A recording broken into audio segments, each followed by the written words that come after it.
Hi പ്രിയപ്പെട്ടവരെ, പ്രിയപ്പെട്ട പ്രേക്ഷകരെ, വെരി ഗുഡ് ആഫ്റ്റർനൂൺ. എല്ലാവർക്കും സുഖമാണെന്ന് വരുന്നു. പ്രിയപ്പെട്ട പ്രേക്ഷകരൊക്കെ ഉച്ചഭക്ഷണം കഴിക്കാനുള്ള തിരക്കിലാണ് എന്ന് കരുതുകയാണ്. എന്തായാലും ശാന്തവും സമാധാനവും ഐശ്വര്യപൂർണ്ണമായ ഒരു ദിവസമാണ് എന്ന് തന്നെ വിശ്വസിക്കുകയാണ്. വാർത്തയിലേക്ക് വന്നാൽ അത്ര ശാന്തതയുണ്ടോ എന്ന കാര്യത്തിൽ സംശയമാണ്. രാഷ്ട്രീയമായി ചാർജഡ് ആയ ഒരു വാർത്താ ദിനമാണെന്ന് ഉറപ്പായും പറയാം. കേന്ദ്രത്തിനെതിരായ സമരങ്ങൾ, വിവിധ സംസ്ഥാനങ്ങളുടെ സമരങ്ങൾ, ഇന്ന് കർണാടകയുടെ സമരം, നാളെ കേരളത്തിലെ സമരം എന്ന കോൺഗ്രസ് ആ സമരത്തിൽ പങ്കെടുക്കാത്തതിനെക്കുറിച്ചുള്ള ചർച്ചകൾ, രാഷ്ട്രീയ ചർച്ചകൾ അന്തരീക്ഷത്തിൽ. സ്വകാര്യ സർവകലാശാലയെക്കുറിച്ചുള്ള CPM-ന് നയമാറ്റത്തിനെക്കുറിച്ചുള്ള രാഷ്ട്രീയ വിമർശനങ്ങൾ, SFIയോട് അന്വേഷണം മാസപ്പടിയിലേക്കൊക്കെ കൂടുതൽ ശക്തമായി അങ്ങനെ തുടരുന്നു. പിന്നെ കോഴിക്കോട് NIT-യിലെ ഷൈജ ആണ്ടവനെതിരെ യൂത്ത് കോൺഗ്രസിന്റെ പ്രതിഷേധം, അങ്ങനെ കുറേ അധികം കാര്യങ്ങൾ പറയാനുണ്ട്. പ്രിയപ്പെട്ട പ്രേക്ഷകരെ, വായോ. അപ്പോൾ ഇടയ്ക്ക് കമന്റ് ബോക്സിലേക്ക് വരിക, കാര്യങ്ങളൊക്കെ പറയുക. വാർത്തയെക്കുറിച്ചുള്ള വിമർശനങ്ങളും അല്ലാതെയും ഒക്കെ എന്തെങ്കിലുമൊക്കെ പറയാതെ മിണ്ടിയും പറഞ്ഞും വാർത്തകൾ ചർച്ച ചെയ്ത് നമ്മളപ്പോൾ തുടങ്ങുകയാണ്. വെൽക്കം ഡിയേഴ്സ്, ഗുഡ് ആഫ്റ്റർനൂൺ വിത്ത് ഹാഷ്മി.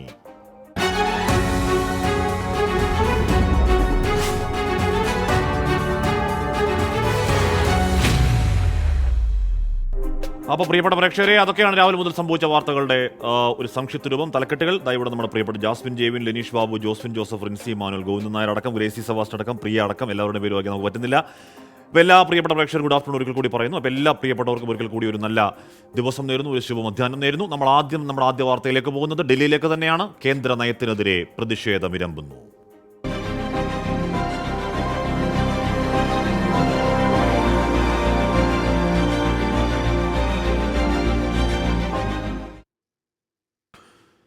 സാമ്പത്തിക സഹായം അടക്കമുള്ള വിഷയങ്ങളിലെ കേന്ദ്രാവഗണനയ്ക്കെതിരെ കർണാടക സർക്കാരിന്റെ പ്രതിഷേധ സമരം ഡൽഹിയിൽ. കർണാടക മുഖ്യമന്ത്രി സിദ്ധരാമയ്യ, ഉപമുഖ്യമന്ത്രി DK ശിവകുമാർ എന്നിവർ വേദിയിലുണ്ട്. കർണാടക ഉൾപ്പെടെയുള്ള ദക്ഷിണേന്ത്യൻ സംസ്ഥാനങ്ങളോട് BJP സർക്കാർ വിവേചനം കാണിക്കുന്നു എന്ന് സിദ്ധരാമയ്യ കുറ്റപ്പെടുത്തി. കേന്ദ്രത്തിനെതിരായ കേരളത്തിന്റെ സമരത്തിന് പൂർണ്ണ പിന്തുണ നൽകുകയാണ് കർണാടക കോൺഗ്രസ്. ജന്തർ മന്ദറിൽ നിന്നും രാധാകൃഷ്ണൻ, കേരള ഹൗസിൽ നിന്നും KR ഗോപികൃഷ്ണൻ എന്നിവർ ചേരുന്നു. ആദ്യം KR ഗോപികൃഷ്ണൻ അവിടെ കേരള ഹൗസിൽ കേന്ദ്ര നയം തിരുത്തുക എന്ന ഒരു വലിയ ബാനറൊക്കെ ഉണ്ടായ ദിവസമാണിന്ന്. ഇന്ന് കർണാടക, നാളെ കേരളം. പക്ഷേ ഉന്നയിക്കുന്ന ആവശ്യം ഒരേ ആവശ്യമാണ്. അടുത്ത കാലത്ത് പ്രതിപക്ഷ സംസ്ഥാനങ്ങൾ ഇത്തരത്തിൽ ഡൽഹിയിൽ സമരം നടത്തിയ ഒരു കാലമുണ്ടായിട്ടില്ല. രാഷ്ട്രീയമായി വളരെ സിഗ്നിഫിക്കന്റ് ദിവസങ്ങളുമാണ്. KR ഗോപികൃഷ്ണൻ.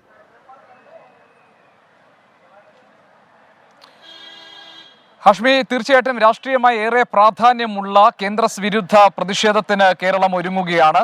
നമുക്കറിയാം, രാജ്യവ്യാപകമായി ഒരു പ്രതിപക്ഷ രാഷ്ട്രീയ കൂട്ടായ്മ രൂപപ്പെടുന്നതിൻ്റെ ഒരു രാഷ്ട്രീയ സാഹചര്യം തെരഞ്ഞെടുപ്പ് സാഹചര്യത്തിൽ നിലനിൽക്കുന്നുണ്ട്. അതിൻ്റെ പശ്ചാത്തലത്തിൽ കൂടി വേണം കേരളത്തിൻ്റെ ഈ പ്രതിഷേധ സമരത്തെ, നാളെ ജന്തർ മന്ദറിൽ നടക്കാൻ പോകുന്ന കേരള സർക്കാരിൻ്റെ ഈ പ്രതിഷേധ സമരത്തെ കാണാൻ. നമുക്കറിയാം, ഈ നികുതി വിഭജനവുമായി ബന്ധപ്പെട്ട് ദക്ഷിണേന്ത്യൻ സംസ്ഥാനങ്ങളോട് കേന്ദ്ര സർക്കാർ തുടർച്ചയായി കാണിക്കുന്ന അവഗണനയ്ക്കെതിരായിട്ടുള്ള ശക്തിപ്രകടനമാക്കി മാറ്റാൻ വേണ്ടിയാണ് കേരളം നാളത്തെ പ്രതിഷേധത്തെ ഉദ്ദേശിക്കുന്നത്. നാളെ ജന്തർ മന്ദറിൽ നടക്കാൻ പോകുന്ന പ്രതിഷേധത്തിന് വേണ്ടിയുള്ള എല്ലാവിധ ഒരുക്കങ്ങളുമായി കഴിഞ്ഞിട്ടുണ്ട്.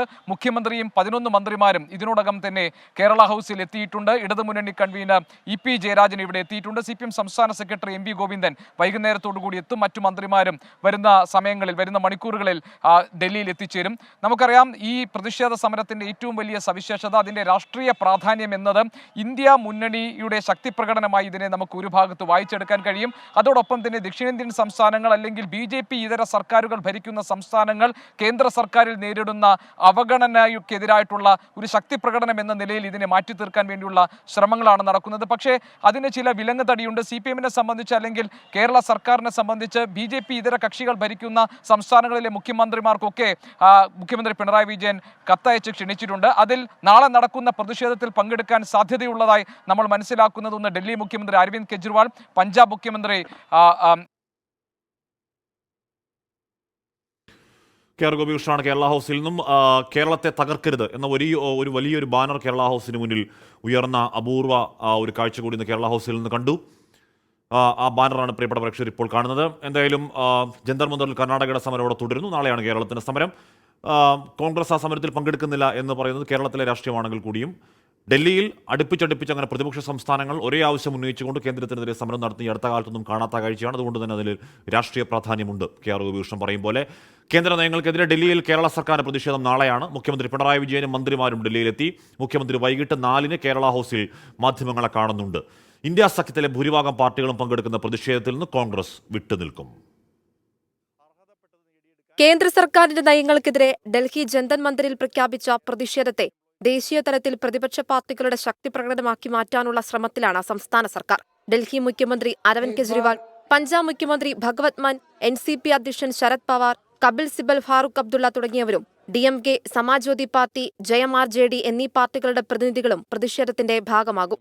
സമരം ന്യായമായ ആവശ്യങ്ങൾക്കൊന്നും വിട്ടുനിൽക്കാനുള്ള കോൺഗ്രസ് തീരുമാനം പുനഃപരിശോധിക്കണമെന്നും സർക്കാരിന്റെ ഡൽഹിയിലെ പ്രത്യേക പ്രതിനിധി KV തോമസ് 24-നോട് പറഞ്ഞു.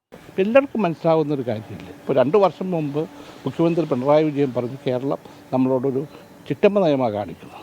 ഇന്ന് മറ്റ് സംസ്ഥാനങ്ങൾ ഇത് അംഗീകരിച്ചിരിക്കുന്നു. നമുക്ക് മുന്നോട്ട് പോകണ്ടേ? നമ്മുടെ വിദ്യാഭ്യാസ രംഗത്ത് നമ്മൾ വളരെ മുന്നോട്ട് പോയിട്ടുണ്ട്. പക്ഷേ ഇനിയും മുന്നോട്ട് പോകണമെങ്കിൽ UGCയുടെ ഗ്രാൻറ്റുകളും UGC സഹായങ്ങളും ലഭിക്കണ്ടേ? സമരത്തിന് പിന്തുണയുമായി കേന്ദ്ര സർക്കാരിനെ വിമർശിച്ച് ഇടത് സർവീസ് സംഘടനകൾ കേരള ഹൌസിൽ ബോർഡുകൾ സ്ഥാപിച്ചു. സമരത്തിന് പിന്തുണ തേടി എല്ലാ BJP, NDA ഇതര മുഖ്യമന്ത്രിമാർക്കും മുഖ്യമന്ത്രി പിണറായി വിജയൻ കത്തയച്ചിരുന്നു. എന്നാൽ ദേശീയ ഇടതൈക്യത്തിന്റെ ഭാഗമായ CPIML, RSP, ഫോർവേഡ് ബ്ലോക്ക് എന്നീ പാർട്ടികൾക്ക് ക്ഷണമില്ല. പ്രതിഷേധത്തിന്റെ സാഹചര്യത്തെക്കുറിച്ച് വിശദീകരിക്കാൻ മുഖ്യമന്ത്രി പിണറായി വിജയൻ നാളെ വൈകിട്ട് കേരള ഹൌസിൽ മാധ്യമങ്ങളെ കാണും. 24 ഡൽഹി. ജന്തർ-മന്ദറിൽ കർണാടക നടത്തുന്ന നീതി വേണമെന്ന് ആവശ്യപ്പെട്ട് നടത്തുന്ന സമരത്തിൽ DK ശിവകുമാർ അടക്കം KJ ജോർജ് അടക്കമുള്ളവർ പങ്കെടുക്കുന്നുണ്ട്. മുതിർന്ന നേതാക്കൾ മാധ്യമങ്ങളോട് സംസാരിച്ചു അവരുടെ പ്രതികരണത്തിലേക്ക്. We are asking for our rights. It is purely our right. Whatever the percentage we are supposed to get, we are getting only 13%. We don't let some other states also be benefited. I don't mind. Kerala government has written to my chief minister.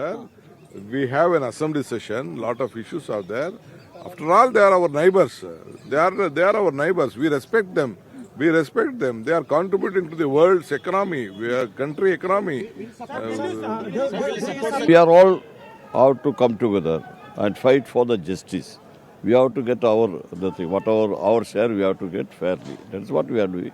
Whether Kerala, Tamil Nadu, Andhra or Telangana or any other states. കേരളത്തിലെ internal matters ഞങ്ങളുടെ party അപ്പോസ് ചെയ്യുന്നുണ്ടോ? അവരുടെ financial മാനേജ്മെന്റിനെ പറ്റി അപ്പോസ് ചെയ്യുന്നുണ്ടോ?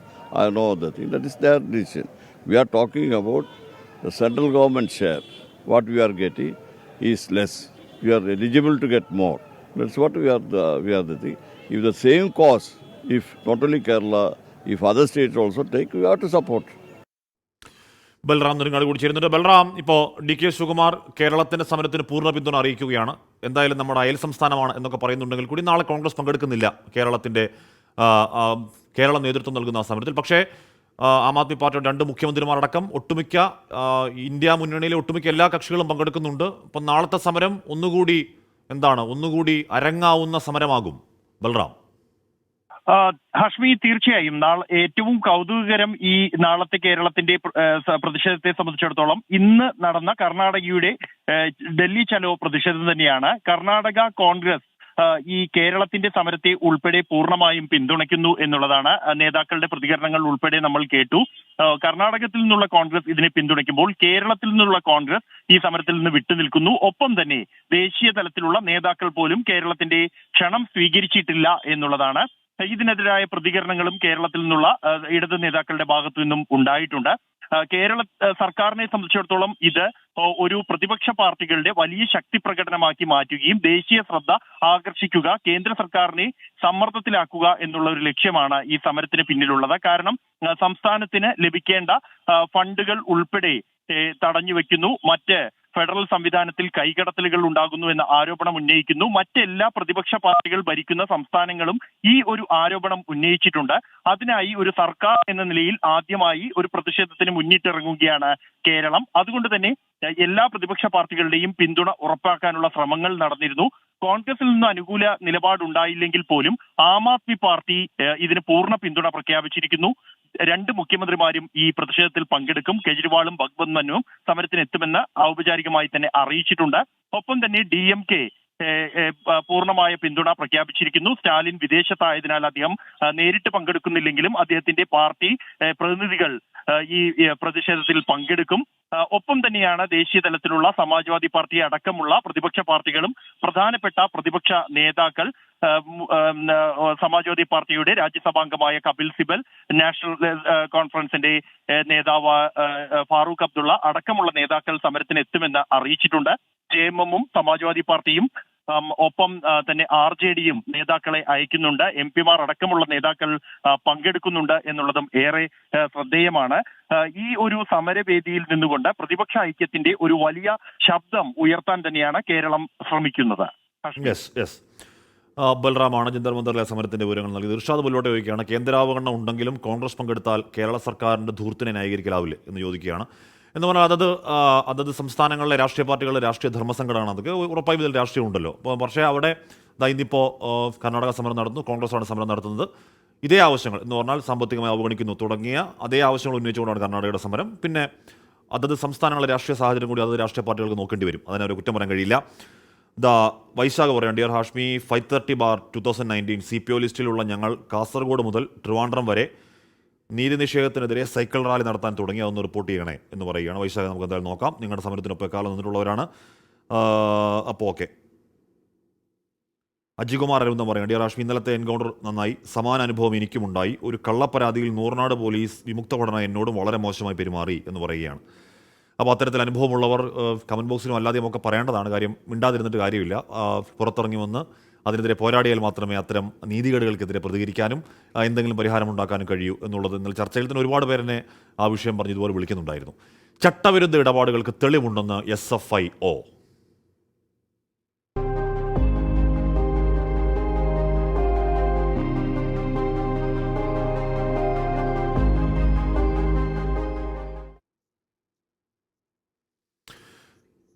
ഇപ്പോൾ KSIDC ആസ്ഥാനത്ത് SFIOയുടെ പരിശോധന തുടരുകയാണ്. 2 ദിവസമാണ് CMRലെ പരിശോധന നീണ്ടത്. എന്ന് പറഞ്ഞാൽ അത്യാവശ്യം സമയമെടുത്ത് വളരെ ഡീറ്റെയിൽ ആയ പരിശോധനയാണ് CMRലിൻ്റെ ഓഫീസുകൾ അവരുടെ പേപ്പറൊക്കെ നടത്തി. ഇപ്പോൾ KSIDCയിലേക്ക് എത്തുന്നു. സലീം മാലിക്കാണ് ചേരുന്നത്. സലീം, അപ്പോൾ CMRലെ പരിശോധന പൂർത്തിയാക്കി KSIDCയിലും സമാനമായ രീതിയിൽ വിശദമായ പരിശോധന നടത്തുകയാണോ? മാത്രമല്ല KSIDC സർക്കാർ നമ്മുടെയൊക്കെ പങ്കാളിത്തമുള്ളൊരു സ്ഥാപനമാണ്. ആ പ്രത്യേകത കൂടി ആ പരിശോധനയ്ക്കുണ്ട്. സലീം. ഹഷ്മി, അല്പസമയം മുൻപാണ് തിരുവനന്തപുരം കവടിയാറിലെ KSIDC ആസ്ഥാനത്ത് SFIOയുടെ ഉദ്യോഗസ്ഥർ എത്തിയത്. ഒരു കാറിൽ 4 ഉദ്യോഗസ്ഥരായിരുന്നു ഈ പരിശോധനയ്ക്കായി എത്തിയിട്ടുള്ളത്. കഴിഞ്ഞ ദിവസം കൊച്ചിയിൽ CMRL ആസ്ഥാനത്ത് മണിക്കൂറുകൾ നീണ്ട പരിശോധന ഉണ്ടായിരുന്നു. അതിനുശേഷമാണ് ഇതുമായി ബന്ധപ്പെട്ട് KSIDCയിലേക്ക് എത്തുന്നത് എന്നുള്ളതാണ് പ്രധാനപ്പെട്ട കാര്യം. മാത്രമല്ല, ഒരു സർക്കാർ പങ്കാളിത്തമുള്ള ഒരു സ്ഥാപനം, ആ സ്ഥാപനത്തിൽ SFIO പോലുള്ള ഒരു അതിഗുരുതരമായ കുറ്റകൃത്യങ്ങൾ മാത്രം ചെയ്യുന്ന ഒരു കുറ്റകൃത്യങ്ങളെ കുറിച്ച് അന്വേഷിക്കുന്ന ഒരു ഏജൻസി അന്വേഷണത്തിന് എത്തുന്നു എന്നുള്ളത് വളരെ നിർണായകമായ കാര്യമാണ്. അതും മുഖ്യമന്ത്രിയുടെ മകൾ തന്നെ അതിലേക്ക് നേരിട്ട് ഇടപെട്ട ഒരു കേസിലാണ് ഇത്തരത്തിലൊരു അന്വേഷണവും പരിശോധനയും എന്നുള്ളതാണ് പ്രധാനപ്പെട്ട കാര്യം. നേരത്തെ തന്നെ ഈ എക്സാലോജിക്കും CMRലും അതിനോട് അനുബന്ധിച്ച് തന്നെ അതിൽ ഇടപാടുണ്ടായിരുന്ന KSIDCയും ഒക്കെ ഈ മാസപ്പടി വിവാദത്തിൽ എന്ത് നടത്തി, ഏത് സേവനത്തിനാണ് ഈ ആനുകൂല്യം പറ്റിയത് എന്നതുൾപ്പെടെയുള്ള കാര്യങ്ങൾ വലിയ ആശങ്കയായി നിന്നിരുന്നു, വലിയ ചോദ്യമായി നിന്നിരുന്നു. ആ ചോദ്യങ്ങളൊക്കെ ഉന്നയിച്ചപ്പോഴും ROCയുടെ അന്വേഷണ റിപ്പോർട്ടിലും കൃത്യമായി മറുപടി നൽകാൻ കഴിഞ്ഞിരുന്നില്ല എന്നുള്ളതാണ് SFIO ഈ അന്വേഷണത്തിലേക്ക് വരാൻ കാരണം. ROCയുടെ ചോദ്യത്തിന്റെ, രജിസ്റ്റർ ഓഫ് കമ്പനീസിന്റെ ചോദ്യങ്ങൾക്ക് ഈ ടാക്സ് അടച്ചതിന്റെ, നികുതി അടച്ചതിന്റെ മാത്രം വിവരങ്ങൾ മാത്രമായിരുന്നു എക്സാലോജിക് കമ്പനി നൽകിയിരുന്നത്. അതോടുകൂടി തന്നെ ഇതിലേക്ക് ഈ അന്വേഷണം നടത്തിയ ഏജൻസികൾ, വിവിധ ഏജൻസികൾ ആ നിലയിൽ തന്നെ പരിശോധനയിൽ കാര്യങ്ങൾ വ്യക്തമാക്കുകയും ഇതിലൊരു വ്യക്തത വരണം, ഏത് നിലയിലാണ് മാസപ്പടി വാങ്ങിയത്, ഈ പണം എത്തിയത് എന്ത് സേവനത്തിന് എന്നതുൾപ്പെടെയുള്ള കാര്യങ്ങളിൽ വ്യക്തത വരുത്തണമെന്ന് ആവശ്യപ്പെട്ടതാണ്. പക്ഷെ അപ്പോഴെങ്കിലും ഇത്തരം കാര്യങ്ങളിൽ വ്യക്തത വരുത്താൻ ഈ എക്സാലോജിക്കിനോ അതുമായി ബന്ധപ്പെട്ട് ചോദ്യം ചെയ്ത് ആർക്കുമോ കഴിഞ്ഞിരുന്നില്ല എന്നുള്ളതാണ് പ്രധാനപ്പെട്ട കാര്യം. അതിന്റെ പശ്ചാത്തലത്തിലാണ് SFIO ഇവിടേക്ക് ഈ അന്വേഷണത്തിലേക്ക് വരുന്നത്. SFIO അന്വേഷണത്തിന് നിയോഗിച്ച് ദിവസങ്ങൾ മാത്രമേ ആയിട്ടുള്ളൂ. ദിവസങ്ങൾക്ക് മുൻപിൽ തന്നെ കേരളത്തിന്റെ വിവിധ ജില്ലകളിൽ, 2 വ്യത്യസ്ത ജില്ലകളിൽ 2 പ്രധാനപ്പെട്ട ആസ്ഥാനങ്ങളിൽ അത്തരത്തിലൊരു പരിശോധന നടത്തുന്നു എന്നുള്ളതാണ് പ്രധാനപ്പെട്ട കാര്യം. അവർ ഫുൾ സ്വിംഗ് ആയി തന്നെ അന്വേഷണത്തെ കാണുന്നു, വളരെ ഗൗരവത്തോടു കൂടി അന്വേഷണത്തെ കാണുന്നു എന്നുള്ളതാണ്. CMRലിൽ കൊച്ചിയിൽ ഇന്നലെ നടത്തിയ അന്വേഷണം മണിക്കൂറുകൾ നീണ്ടിരുന്നു. അവിടെ നിന്നും പല പ്രധാനപ്പെട്ട രേഖകളും SFIO ശേഖരിച്ചിട്ടുണ്ട്. അതുപോലെ തന്നെ സമാനമായി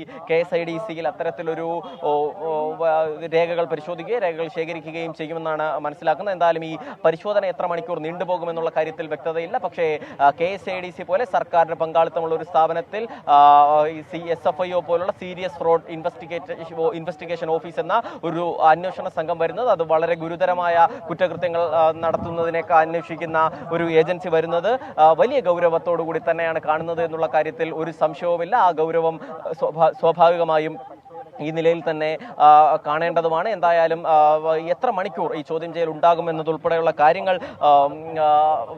നമുക്ക് കണ്ടറിയാം. പക്ഷേ SFI ഒരു കേസിൽ സംസ്ഥാനത്തേക്ക് കേരളത്തിലേക്ക് എത്തുന്നത് ഇതാദ്യമാണ്. അതും മുഖ്യമന്ത്രിയുടെ മകൾ തന്നെ ഇടപെട്ട ഒരു കേസിലാണ് എന്നത് മാത്രമല്ല, അതിൽ പാർട്ടി നേരത്തെ ഈ മുഖ്യമന്ത്രിയെ പ്രതിരോധിക്കാൻ തീരുമാനിച്ചതാണ് CPIM. അതേസമയം മകൾ വീണ വിജയനെ പ്രതിരോധിക്കേണ്ടതില്ല എന്നുള്ളൊരു നിലപാടെത്തിയതാണ്. പിന്നീട് നിയമസഭയിൽ ഉൾപ്പെടെ ആ കേസുമായി ബന്ധപ്പെട്ടുള്ള ചോദ്യങ്ങൾ വന്നപ്പോഴേക്ക് ആദ്യഘട്ടത്തിൽ മറുപടിയിൽ നിന്ന് മുഖ്യമന്ത്രി ഒഴിയുന്നതൊക്കെ നമ്മൾ കണ്ടതാണ്. അതിനുശേഷം മുഖ്യമന്ത്രി അതേ വിഷയത്തിൽ ഒരു ചോദ്യങ്ങൾക്ക് പോലും അല്ലാതെ ആദ്യം തന്റെ ഭാര്യയ്ക്ക് നേരെയായിരുന്നു, ഇപ്പോൾ മകൾക്ക് നേരെ ആയിക്കോട്ടെ എന്നൊരു നിയമസഭയിൽ നടത്തിയ ഒരു പ്രസംഗം. ആ പ്രസംഗത്തിന്റെ അതേ ദിവസം SFIO അന്വേഷണം ഏറ്റെടുക്കുന്നു എന്നുള്ളൊരു നിർണായകതയുണ്ടായിരുന്നു. മാത്രമല്ല, ഈ കേസിലെ പരാതിക്കാരൻ ഷോൺ ജോർജാണ്. ഷോൺ ജോർജും PC ജോർജും ഒപ്പം ആ പാർട്ടിയും അപ്പാടെ BJP ആയതിന് തൊട്ടു പിന്നാലെയാണ് SFIO ഈ കേസ് ഏറ്റെടുക്കുന്നത്. കേന്ദ്ര സർക്കാർ അതിഗൗരവമായി തന്നെ ഈ കേസിലേക്ക് എത്തുന്നത് എന്നുള്ളത് ഉൾപ്പെടെയുള്ള ഗൗരവമായ ഒരുപാട് വസ്തുതകൾ നമ്മുടെ മുൻപിൽ നിൽക്കുന്നുണ്ട്. എന്തായാലും ഈ അന്വേഷണം വന്നതോടുകൂടി തന്നെ ഈ ദിവസത്തിനും ഒരു പ്രത്യേകതയുണ്ട്. അവർ തിരുവനന്തപുരത്തേക്ക് എത്തുന്ന ദിവസം മുഖ്യമന്ത്രിയും മന്ത്രിപ്പടയും ഒക്കെയും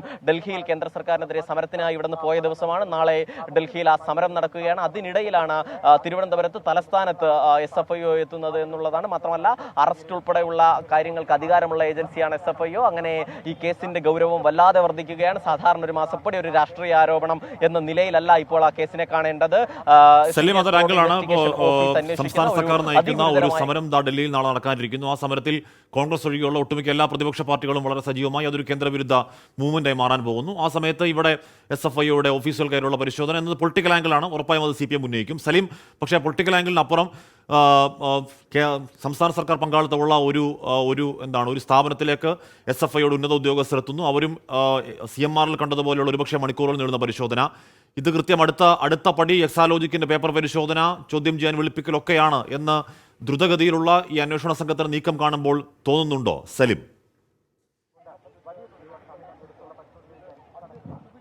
ഉറപ്പായും കൃത്യമായി കേന്ദ്ര സർക്കാരിനെ സംബന്ധിച്ചിടത്തോളം കൃത്യമായ രാഷ്ട്രീയ ലക്ഷ്യങ്ങളുണ്ട് എന്നുള്ള കാര്യത്തിൽ തർക്കമില്ല. കാരണം ലോക്സഭാ തെരഞ്ഞെടുപ്പൊക്കെ അടുത്ത് നിൽക്കുന്ന ഒരു സാഹചര്യമുണ്ട്. പക്ഷേ ഇത്രയും വേഗത്തിൽ ഈ അന്വേഷണത്തിന്റെ ഘട്ടം പുരോഗമിക്കുന്നു എന്നുള്ളത് തന്നെയാണ് ഏറ്റവും പ്രധാനപ്പെട്ട കാര്യം. അതിൽ ഏറ്റവും നിർണായകമായ ഒരു കാര്യം, SFIO ഈ അന്വേഷണത്തിലേക്ക് എത്തുന്നത് ദിവസങ്ങൾക്ക് മുൻപ് മാത്രമാണ്. SFIO ഈ അന്വേഷണം ഏൽപ്പിക്കുന്നത്. അതിന് തൊട്ടുപിറ്റേ ദിവസം തന്നെ അവർ കൊച്ചിയിലേക്ക് എത്തുന്നു. കൊച്ചിയിൽ CMRLന്റെ ഓഫീസിൽ പരിശോധന നടത്തുന്നു. അതിന്റെ തൊട്ടുപിറ്റേ ദിവസം തിരുവനന്തപുരത്തേക്ക് എത്തുന്നു. തിരുവനന്തപുരത്ത് KSIDCയിൽ സർക്കാർ പങ്കാളിത്തമുള്ള ഒരു ഓഫീസിൽ ഒരു പരിശോധന നടത്തുന്നു എന്നുള്ളത് വളരെ നിർണായകമാണ്. അതുകൊണ്ട് തന്നെ കേന്ദ്രത്തിനെ സംബന്ധിച്ചിടത്തോളം സംസ്ഥാനത്തിനെ സംബന്ധിച്ചിടത്തോളം സംസ്ഥാന സർക്കാർ അത് ഏത് നിലയിൽ പ്രതിരോധിക്കാൻ ശ്രമിച്ചാലും, ആ രാഷ്ട്രീയ ആരോപണം എന്നൊക്കെ പറഞ്ഞ് പ്രതിരോധിക്കാൻ ശ്രമിച്ചാലും അതിന് മറുപടി പറയാതിരിക്കാൻ കഴിയില്ല. കാരണം ഇതേ ചോദ്യം ആദ്യം ROC ചോദിച്ചതാണ്, രജിസ്ട്രാർ ഓഫ് കമ്പനീസ് ചോദിച്ചതാണ്. ആ ചോദ്യത്തിന് കൃത്യമായ ഒരുപക്ഷെ മറുപടി നൽകിയിരുന്നെങ്കിൽ SFIO സംസ്ഥാനത്തേക്ക് എത്തുന്ന സാഹചര്യം പോലും ഒഴിവാക്കാമായിരുന്നു എന്നുള്ളതാണ് പ്രധാനപ്പെട്ട കാര്യം. 1.72 കോടി രൂപയാണ് ഈ മുഖ്യമന്ത്രിയുടെ മകളായ വീണ വിജയന്റെ എക്സാലോജിക് എന്ന കമ്പനി കൈപ്പറ്റിയിരിക്കുന്നത്. ആ കൈപ്പറ്റിയ തുക എന്തിന് എന്നുള്ളതാണ് പ്രധാനപ്പെട്ട ചോദ്യം. ആ 1.72 കോടിയെ ചുറ്റിപ്പറ്റി ആ അന്വേഷണം SFIO serious fraud investigation office കേരളത്തിലേക്ക് എത്തുന്നു. അത് ഏത് സേവനത്തിനാണ് എന്ന് വ്യക്തമാക്കണമെന്നുള്ള കൃത്യമായി വ്യക്തമാക്കാൻ കഴിയാത്തതോടുകൂടി തന്നെ അതിന്റെ ഗൗരവം വർദ്ധിക്കുന്നു. വലിയ നിലയിലേക്ക് ആ കേസ് മാറുന്നു എന്നുള്ളത് തന്നെയാണ് പ്രധാനപ്പെട്ട കാര്യം. ഇപ്പോൾ അല്പസമയം മുൻപാണ് അവർ ഇവിടേക്ക് ഈ ഓഫീസിലേക്ക് എത്തിയത്. ഈ ഓഫീസിലെ നടപടിക്രമങ്ങൾ എന്ത് എന്ന് നമുക്ക് വ്യക്തമല്ല. കാരണം സാധാരണഗതിയിൽ ഒരു അന്വേഷണം നടത്തുന്നത് പോലെ, ഒരു പോലീസ് അന്വേഷണം പോലെ, ഒരു CBI അന്വേഷണം പോലെ, ഒരു NIA അന്വേഷണം പോലുമല്ല ഇവിടുത്തെ ഈ അന്വേഷണം, SFIOയുടെ അന്വേഷണം. കാരണം NIAയുടെ അന്വേഷണം പോലും നമുക്ക് അത്രയും രഹസ്യ സ്വഭാവമുള്ളതാണെങ്കിൽ പോലും അതിന് അന്വേഷണത്തിന്റെ ഒരു രീതി നമുക്കറിയാം. അവർ ഏത് നിലയിൽ ഏത് പേപ്പറുകളൊക്കെയാണ് പരിശോധിക്കുന്നത്, എങ്ങനെയൊക്കെയാണ് ചോദ്യം ചെയ്യുന്നതെന്ന്. പക്ഷേ SFIOയെ സംബന്ധിച്ചിടത്തോളം അത് സംസ്ഥാനത്ത് ആദ്യമായാണ് അവർ എത്തുന്നത്. അതുകൊണ്ട് തന്നെ അവർ ആദ്യം പരിശോധിക്കുക ഏത് പേപ്പർ, ആദ്യം ചോദ്യം ചെയ്യുക ആരെ എന്നതുൾപ്പെടെയുള്ള കാര്യങ്ങളൊന്നും നമുക്ക് വ്യക്തമല്ല. എന്തായാലും മണിക്കൂറുകൾ നീണ്ട CMRലെ പരിശോധനയ്ക്ക് ശേഷം അതേപോലെ തന്നെ മണിക്കൂറുകൾ നീണ്ട ഒരു പരിശോധന KSIDCയിലും ഉണ്ടാകുമോ എന്നുള്ളതാണ് നമ്മൾ ആകാംക്ഷയോടെ കാത്തിരിക്കുന്നത്. മാത്രമല്ല, സലിം, ഈ SFIOയുടെ ഒരു അധികാരപരിധി വലുതാണ്. അവർക്ക് ഏത് അന്വേഷണ ഏജൻസിയിലെ ആരെ വേണമെങ്കിലും പരിശോധനയ്ക്ക് കൂടെ കൂട്ടാം. ഇപ്പോൾ CMRലെ കഴിഞ്ഞ ദിവസം നമ്മുടെ ചർച്ചയിൽ വന്ന ഷോൺ ജോർജ് പറയുന്നുണ്ടായിരുന്നു, CMRലെ പരിശോധനയിൽ ED ഉദ്യോഗസ്ഥരുണ്ടായിരുന്നു എന്ന് പറയുന്നുണ്ടായിരുന്നു. എനിക്കതിൻ്റെ സ്ഥിരീകരണം അറിയില്ല. സലീം, അതുപോലെ KSIDCയിൽ നടക്കുന്ന പരിശോധനയിൽ SFIO ഉദ്യോഗസ്ഥർ മാത്രമേ ഉള്ളൂ? അവരെ അക്കമ്പനി ചെയ്യുന്ന മറ്റാരെങ്കിലും ഉണ്ടോ സലീം? ഹാഷ്മി, ഇപ്പോൾ ഇവിടെ എത്തിയിരിക്കുന്ന SFIO ഉദ്യോഗസ്ഥർ 4 പേർ മാത്രമാണ് ഇവിടേക്ക് എത്തിയിരിക്കുന്നത്. ഒരു കാറിൽ 4 പേരാണ് എത്തിയിരിക്കുന്നത്.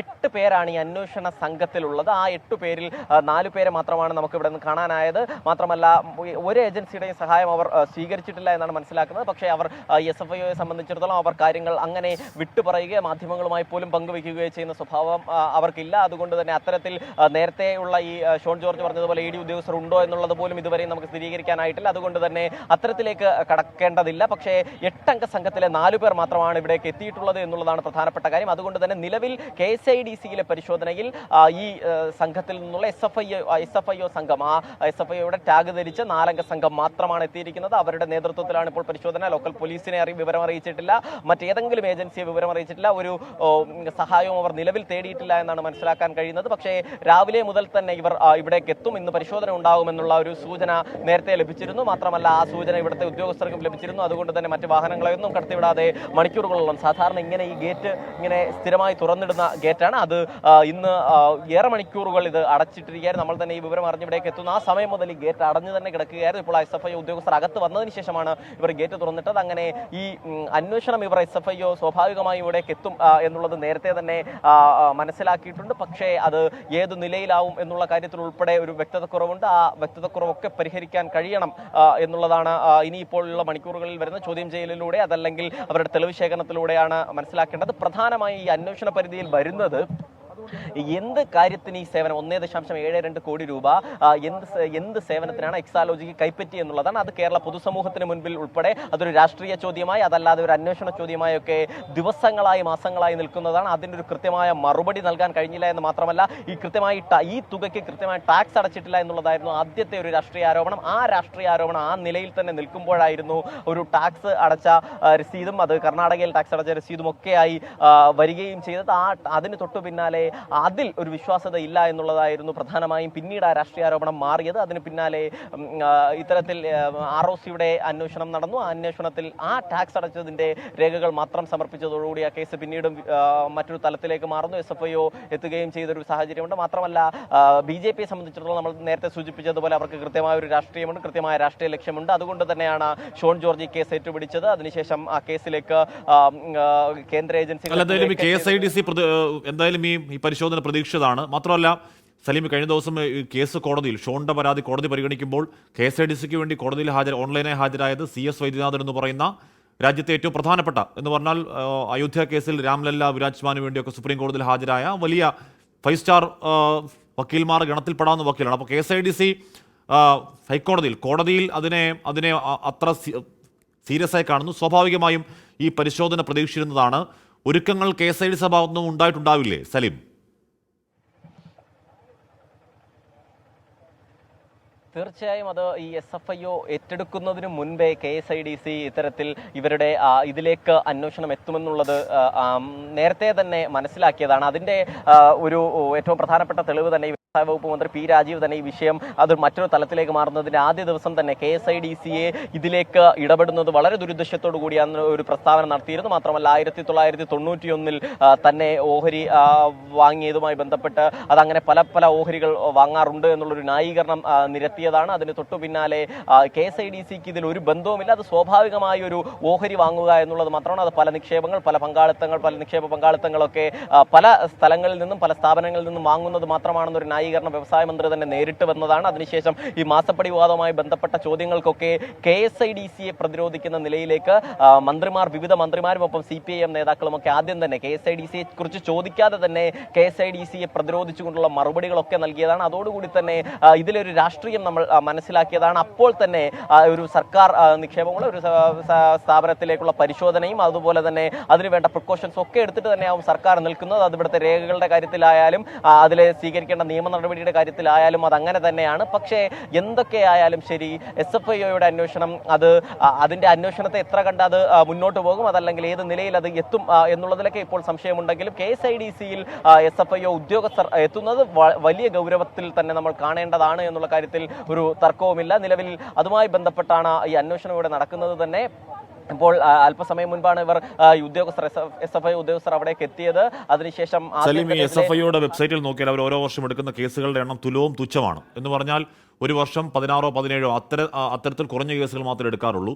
എന്ന് പറഞ്ഞാൽ അവരുടെ വിശദീകരണം അത്രത്തോളം ഗുരുതര സ്വഭാവമുള്ള സീരിയസ് ഫ്രോഡ് എന്ന നിലയ്ക്കുള്ള കേസുകൾ മാത്രമേ എടുക്കാറുള്ളൂ എന്നാണ് SFIയുടെ അവർ നേരിട്ട് വിശദീകരിക്കുന്ന, അല്ലെങ്കിൽ കൂടിയും അവരുടെ ആ വിഷയത്തിലെ ന്യായം. സലീം, അതുപോലൊരു കേസ് ഉണ്ടാകുന്നു. അതുപോലൊരു കേസിൽ സർക്കാർ പങ്കാളിത്തമുള്ള ഒരു സ്ഥാപനത്തിൽ സീരിയസ് ഫ്രോഡ് ഇൻവെസ്റ്റിഗേഷൻ ഓഫീസിന്റെ അന്വേഷണം പരിശോധന നടക്കുന്നു എന്ന് പറഞ്ഞാൽ അത് പ്രാധാന്യമുള്ള പരിശോധനയാണ്. സലീം, ഉറപ്പായും ഹാഷ്മി, കാരണം SFIയെ സംബന്ധിച്ചിടത്തോളം അത് കഴിഞ്ഞ ദിവസം പ്രതിപക്ഷ നേതാക്കളുടെ തന്നെ ഒരു പ്രധാനപ്പെട്ട ആരോപണം തന്നെ അതായിരുന്നു. SFIO ഒരു സർക്കാർ പങ്കാളിത്തമുള്ള ഒരു ഏജൻസി SFIOയുടെ അന്വേഷണ പരിധിയിൽ വരുന്നത് അത് ഏതെങ്കിലും സംസ്ഥാനത്ത് ഇതാദ്യമാണ് എന്നുള്ളൊരു വലിയ ആരോപണം പ്രതിപക്ഷം ഉന്നയിച്ചിരുന്നു. ആ നിലയിൽ തന്നെ നമുക്ക് അവരുടെ ഒരു കൃത്യമായ ഒരു കേസ് നാൾവഴികൾ പരിശോധിക്കുകയാണെങ്കിൽ ആ നിലയിൽ തന്നെ അവരുടെ എണ്ണം, കേസുകൾ എടുക്കുന്നതിലെ എണ്ണം, അത് സർക്കാർ പങ്കാളിത്തമുള്ള സ്ഥാപനങ്ങളുടെ എണ്ണമൊക്കെ ആ നിലയിൽ വളരെ കുറവുമാണ്. മാത്രമല്ല Aircel Maxis case, popular finance ചിട്ടി തട്ടിപ്പ് case, Vasan eye care case തുടങ്ങിയ വലിയ വലിയ കേസുകൾ, അത് വലിയ നിലയിൽ ഇടപെട്ടിട്ടുള്ള, വലിയ നിലയിൽ കോളിളക്കം സൃഷ്ടിച്ചിട്ടുള്ള കേസുകളായിരുന്നു മുൻപ് SFIOയുടെ അന്വേഷണ പരിധിയിൽ നമുക്കറിയാവുന്ന നിലയിൽ വന്നിട്ടുള്ളത്. ആ നിലയിൽ വലിയ ഗൗരവമുള്ള അതീവ ഗുരുതരമായ കേസുകൾ മാത്രമാണ് SFIO നേരിട്ട് അന്വേഷിക്കുന്നത്. അതിന്റെ ആ SFIOയുടെ മുഴുവൻ പേര് തന്നെ ആ നിലയിൽ തന്നെ സീരിയസ് ഫ്രോഡ് ഇൻവെസ്റ്റിഗേഷൻ ഓഫീസ് എന്നുള്ളത്, അത് അത്രയും ഗൗരവമുള്ള കേസുകളാണ് അന്വേഷിക്കുന്നത്. ആ ഏജൻസിയാണ് ഒരു 1.72 കോടി രൂപ അത് ഏതു നിലയിൽ കൈപ്പറ്റി എന്നറിയാൻ വരുന്നത്. അത് മുഖ്യമന്ത്രി ഏറെ നാളായി പ്രതിരോധത്തിലാക്കുന്ന, ഈ മുഖ്യമന്ത്രിക്ക് ഏറെ നാളായി കൃത്യമായ ഒരു മറുപടി പറയാൻ കഴിയാത്ത, ഏറെ നാളായി സർക്കാരിനെ പ്രതിരോധത്തിൽ നിർത്തുന്ന ഒരു കേസിൽ എത്തുന്നു എന്നുള്ളത് തന്നെയാണ് പ്രധാനപ്പെട്ട കാര്യം. മാത്രമല്ല കോൺഗ്രസിന്റെ MLA ആയ മാത്യു കുഴൽനാടനാണ് ഈ കേസ്, ഈ മാസപ്പടിയുമായി ബന്ധപ്പെട്ട കേസ് ഉയർത്തിക്കൊണ്ടുവരികയും അത് കൃത്യമായി ഫോളോ അപ്പ് ചെയ്യുകയും ചെയ്തത്. പക്ഷേ മാത്യു കുഴൽനാടന്റെ കേസിന് മുൻപേ ഈ കേസിലെ പരാതിക്കാരനായി മാറുന്നത് ഷോൺ ജോർജ് ആണ്. ഷോൺ ജോർജ് ആ കേസിലെ പരാതിക്കാരനാകുന്നു. അതിനുശേഷം ആ കേസ് ഇങ്ങനെ മുന്നോട്ട് പോകുന്നു. ROC ഉൾപ്പെടെ അന്വേഷിക്കുന്നു. അതിങ്ങനെ ഘട്ടം ഘട്ടമായി പോകുന്നതിനിടയ്ക്ക് PC ജോർജിന്റെ പാർട്ടിയായ ജനപക്ഷം BJPയിലേക്കെന്ന് വാർത്ത വരുന്നു. BJP നേതൃത്വവുമായി കൂടിക്കാഴ്ച നടത്തുന്നു. ഷോൺ ജോർജ് ഉൾപ്പെടെയുള്ളവർ BJPയിലേക്ക് പോകുന്നു. ആ ദിവസം അന്വേഷണം പ്രഖ്യാപിച്ച് ഉത്തരവിറങ്ങുന്നു എന്നുള്ളത് മറ്റൊരു പ്രധാനപ്പെട്ട കാര്യമാണ് എന്നുള്ള കാര്യത്തിൽ തർക്കമില്ല. അതുകൊണ്ട് BJPയെ സംബന്ധിച്ചിടത്തോളം അവർ കൃത്യമായ രാഷ്ട്രീയ ലക്ഷ്യത്തോടു കൂടി തന്നെയാണ് ഈ കാര്യത്തെ കാണുന്നത് എന്നുള്ള കാര്യത്തിലും സംശയമില്ല. പക്ഷേ ആ രാഷ്ട്രീയ ലക്ഷ്യം മാത്രമാണ് എന്ന് പറഞ്ഞുകൊണ്ട് ഇതിൽ സർക്കാരിന് ഒഴിഞ്ഞുമാറാനോ പിടിച്ചു നിൽക്കാനോ കഴിയുമോ എന്നുള്ളതാണ് പ്രധാനപ്പെട്ട കാര്യം. മാത്രമല്ല ROCക്ക് കൊടുക്കാത്ത റിപ്പോർട്ടുകൾ എന്തായാലും SFIOക്ക് കൊടുത്തേ തീരൂ എന്നുള്ളൊരു കാര്യമുണ്ട്. അത് ഉറപ്പായും ആ നിലയിൽ തന്നെ അവർ കാണുകയും ഗൗരവത്തോടു കൂടി തന്നെ ചോദിച്ചു വാങ്ങുകയും ചെയ്യും. അതോടുകൂടി തന്നെ ഇതിലെ ഈ ഇടപാട് സംബന്ധിച്ച് അതൊരു മാസപ്പടിയാണോ, അത് എന്ത് സേവനത്തിന് എന്നുള്ള കാര്യത്തിൽ ഒരു വ്യക്തത വരും എന്നുള്ളതാണ് മനസ്സിലാക്കുന്നത്. മാത്രമല്ല അടുത്ത ദിവസങ്ങളിലൊക്കെ തന്നെ മുഖ്യമന്ത്രിയുടെ മകൾ ഉൾപ്പെടെ SFIOയുടെ ഉദ്യോഗസ്ഥരുടെ ചോദ്യം ചെയ്യലിന് വിധേയമാകുമോ എന്നുള്ളതൊക്കെ നമ്മൾ കാത്തിരിക്കേണ്ടതാണ്. നിലവിൽ ഈ അന്വേഷണ സംഘത്തിലുള്ള പ്രധാനപ്പെട്ട ഉദ്യോഗസ്ഥർ 6 അംഗ സംഘം, ആ അന്വേഷണം M അരുൺ പ്രസാദ് ഈ അന്വേഷണത്തെ നയിക്കുന്നുണ്ട്. മാത്രമല്ല അഡീഷണൽ ഡയറക്ടറായ Prasad അസല്ലി, K Prabhu, A Gokulnath, KMS Narayanan, Varun BS എന്നിവരാണ് ഈ സംഘത്തിലുള്ളത്. അവർ ഈ സംസ്ഥാനത്തെ മറ്റ് പല ഏജൻസികളുമായി, മറ്റ് നേരത്തെ സൂചിപ്പിച്ചതുപോലെ ED പോലുള്ള ഏജൻസികളുമായി ഒന്നും ബന്ധപ്പെടാതെ നേരിട്ട് അന്വേഷണത്തിലേക്ക് ഒരു കേന്ദ്രസേനയുടെ പോലും സഹായമില്ലാതെ, ആ നിലയിൽ ഒരു ഏജൻസിയുടെയും സഹായം ആവശ്യപ്പെടാതെയാണ് ഇവിടെ എത്തിയിരിക്കുന്നത് എന്നുള്ളതാണ് പ്രധാനപ്പെട്ട കാര്യം. മാത്രമല്ല ഒരു സ്വകാര്യ സ്ഥാപനത്തിൽ നിന്ന് എക്സാലോജിക്ക് ചട്ടവിരുദ്ധമായി പണം കൈപ്പറ്റി എന്നുള്ളതാണ് നിലവിൽ SFIക്ക് മുൻപിലുള്ള പരാതി. ആ പരാതി നിലവിൽ ഇതിലെ അറസ്റ്റിലേക്ക് കടക്കണമെന്നതിനപ്പുറത്തേക്ക് അതിൽ എന്ത് ഇടപാട് നടന്നു എന്ന് അന്വേഷിച്ച് റിപ്പോർട്ട് നൽകാനാണ് SFIക്ക് നിർദ്ദേശം നൽകിയിരിക്കുന്നത്. അതേസമയം SFIക്ക് ഈ നിർദ്ദേശത്തിന് ശേഷം ഏതെങ്കിലും തരത്തിൽ SFIയുടെ അന്വേഷണത്തിൽ, ആ നിർദ്ദേശത്തിന്റെ അടിസ്ഥാനത്തിൽ, അന്വേഷണം പൂർത്തിയാക്കി നിർദ്ദേശത്തിന്റെ അടിസ്ഥാനത്തിൽ അറസ്റ്റിലേക്ക് കടക്കാം. അറസ്റ്റിലേക്ക് കടക്കുമ്പോഴും പിന്നെയും ഒരുപാട് നടപടികളുണ്ട്. ഈ റിപ്പോർട്ട് ആദ്യം കേന്ദ്രത്തിന് സമർപ്പിക്കണം. ആ റിപ്പോർട്ടിന്മേൽ എന്തായാലും CMRലെ മണിക്കൂറുകൾ നീണ്ട പരിശോധനയ്ക്കൊടുവിൽ എന്ന് പറഞ്ഞാൽ നമ്മുടെ ധനമന്ത്രി നമ്മുടെ ബജറ്റ് അവതരിപ്പിക്കുന്ന ഏതാണ്ട് അതേ മണിക്കൂറുകളിൽ തന്നെ CMRലെ പരിശോധന SFI വന്നു തുടങ്ങിയതാണ്. ആ ദിവസം ഏതാണ്ട് എന്താണോ 9 മണി മുതൽ ഉച്ച കഴിയുന്നവരെ ആ പരിശോധന നീണ്ടു. അതിനുശേഷം തൊട്ട് പിറ്റേ ദിവസവും CMRൽ തന്നെ പരിശോധന ഉണ്ടായി. അതിന് പിന്നാലെ ഇപ്പോൾ KSIDCയുടെ ഓഫീസിലേക്ക് കടക്കുകയാണ് SFIO എന്ന് പറയുന്ന സീരിയസ് ഫ്രോഡ് ഇൻവെസ്റ്റിഗേഷൻ ഓഫീസ്. ഇനി അടുത്തത് എങ്ങോട്ട് എന്നത് ചോദ്യത്തിന് വെറും ചോദ്യം മാത്രമല്ല, അത് രാഷ്ട്രീയ പ്രാധാന്യമുള്ള ചോദ്യം കൂടിയാണ് കാത്തിരുന്ന് കാണേണ്ടത്. എന്തായാലും മാസപ്പടി വിവാദത്തിൽ ഗുരുതര വെളിപ്പെടുത്തലുമായി സീരിയസ് ഫ്രോഡ് ഇൻവെസ്റ്റിഗേഷൻ ഓഫീസ്. CMRലുമായി ബന്ധപ്പെട്ട ചട്ടവിരുദ്ധമായ ഇടപാടുകൾ നടന്നതിന്റെ തെളിവുകൾ SFIക്ക് ലഭിച്ചുവെന്നാണ് വിവരം. രാഷ്ട്രീയ പാർട്ടികൾക്കും വ്യക്തികൾക്കും നൽകിയ പണം സംബന്ധിച്ച കണക്കുകൾ അന്വേഷണ സംഘത്തിന് കിട്ടി. മാസപ്പടി കേസിൽ സാമ്പത്തിക ഇടപാടുകളുടെ രേഖകളാണ് പ്രധാനമായും അന്വേഷണ സംഘം പരിശോധിച്ചത്. വിവിധ വ്യക്തികളുമായും സംഘടനകളുമായും നടത്തിയ സാമ്പത്തിക ഇടപാടുകളുടെ രേഖകളും പരിശോധനാ പരിധിയിൽ വന്നു. രാഷ്ട്രീയ പാർട്ടികൾക്കും വ്യക്തികൾക്കും നൽകിയ പണം സംബന്ധിച്ച കണക്കുകൾ അന്വേഷണ സംഘത്തിന് ലഭിച്ചതായാണ് സൂചന. എക്സാലോജിക്കുമായി നടത്തിയ സാമ്പത്തിക ഇടപാടുകളുടെ വിശദാംശങ്ങളും സംഘം ചോദിച്ചറിഞ്ഞു. ചട്ടവിരുദ്ധമായാണ് പല സാമ്പത്തിക ഇടപാടുകളും നടന്നതെന്നും സെബി ചട്ടങ്ങൾക്ക് വിരുദ്ധമായി പലർക്കും പണം കറൻസിയായി നൽകിയെന്നും അന്വേഷണത്തിൽ വ്യക്തമായിട്ടുണ്ട്. കമ്പനിയുടെ സാമ്പത്തിക സഹായം സ്വീകരിച്ചവരിൽ നിന്നും വരും ദിവസങ്ങളിൽ അന്വേഷണ സംഘം വിവരശേഖരണം നടത്തും. ഇതുവരെ ലഭിച്ച വിവരങ്ങളും രേഖകളും വിശകലനം ചെയ്ത ശേഷമായിരിക്കും തുടർ നടപടി. അതേസമയം CMRL കമ്പനിയിലെ പ്രാഥമിക വിവരശേഖരണം പൂർത്തിയാക്കി 6 അംഗ അന്വേഷണ സംഘത്തിൽ 4 പേർ മടങ്ങി. ഇന്നത്തെ പരിശോധന കൂടി കഴിഞ്ഞാകും ബാക്കിയുള്ള ഉദ്യോഗസ്ഥരുടെ മടക്കം. ശ്രീകാന്ത്, 24, കൊച്ചി. അപ്പോൾ പ്രിയപ്പെട്ട പ്രേക്ഷകർ, നമ്മുടെ കമന്റ് ബോക്സിൽ SFIO അന്വേഷണത്തിന് അനുകൂലിച്ച് പ്രതികൂലിച്ചും ഒക്കെ അത് രാഷ്ട്രീയമാണെന്നും അല്ലെന്നും ഒക്കെ ഇപ്പോൾ പ്രേക്ഷകർ പറയുന്നുണ്ട്. നമ്മുടെ കമന്റ് ബോക്സിൽ പറയുന്നു. സ്വാഭാവികമാണ് രാഷ്ട്രീയ പ്രതികരണങ്ങൾ. അപ്പോൾ അത് ആ പ്രതികരണങ്ങളൊക്കെ തുടരട്ടെ. സമയം ഇപ്പോൾ 1 മണി കഴിഞ്ഞ് 37 സെക്കൻഡാണ്. നമ്മുടെ വാർത്തകൾ തുടരും. അതിനു മുമ്പ് നമ്മൾ മാർക്കറ്റ് വ്യൂവിലേക്ക് ഒന്ന് പോകുന്നു. കൃഷ്ണ ചെറിയാൻ ചേരും. വളരെ പെട്ടെന്ന് തിരികെ എത്താം.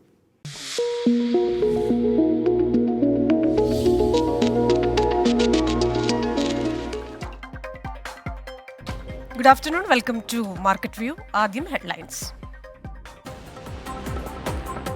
വിദേശ വിപണികളിലെ മുന്നേറ്റവും രാജ്യത്തെ അനുകൂല ഘടകങ്ങളും തുണച്ചില്ല. നിക്ഷേപകർ ജാഗ്രതയിൽ. സെൻസെക്സ് 150 പോയിന്റ് താഴ്ന്നു. പൊതുമേഖലാ ബാങ്കുകൾക്ക് നേട്ടം.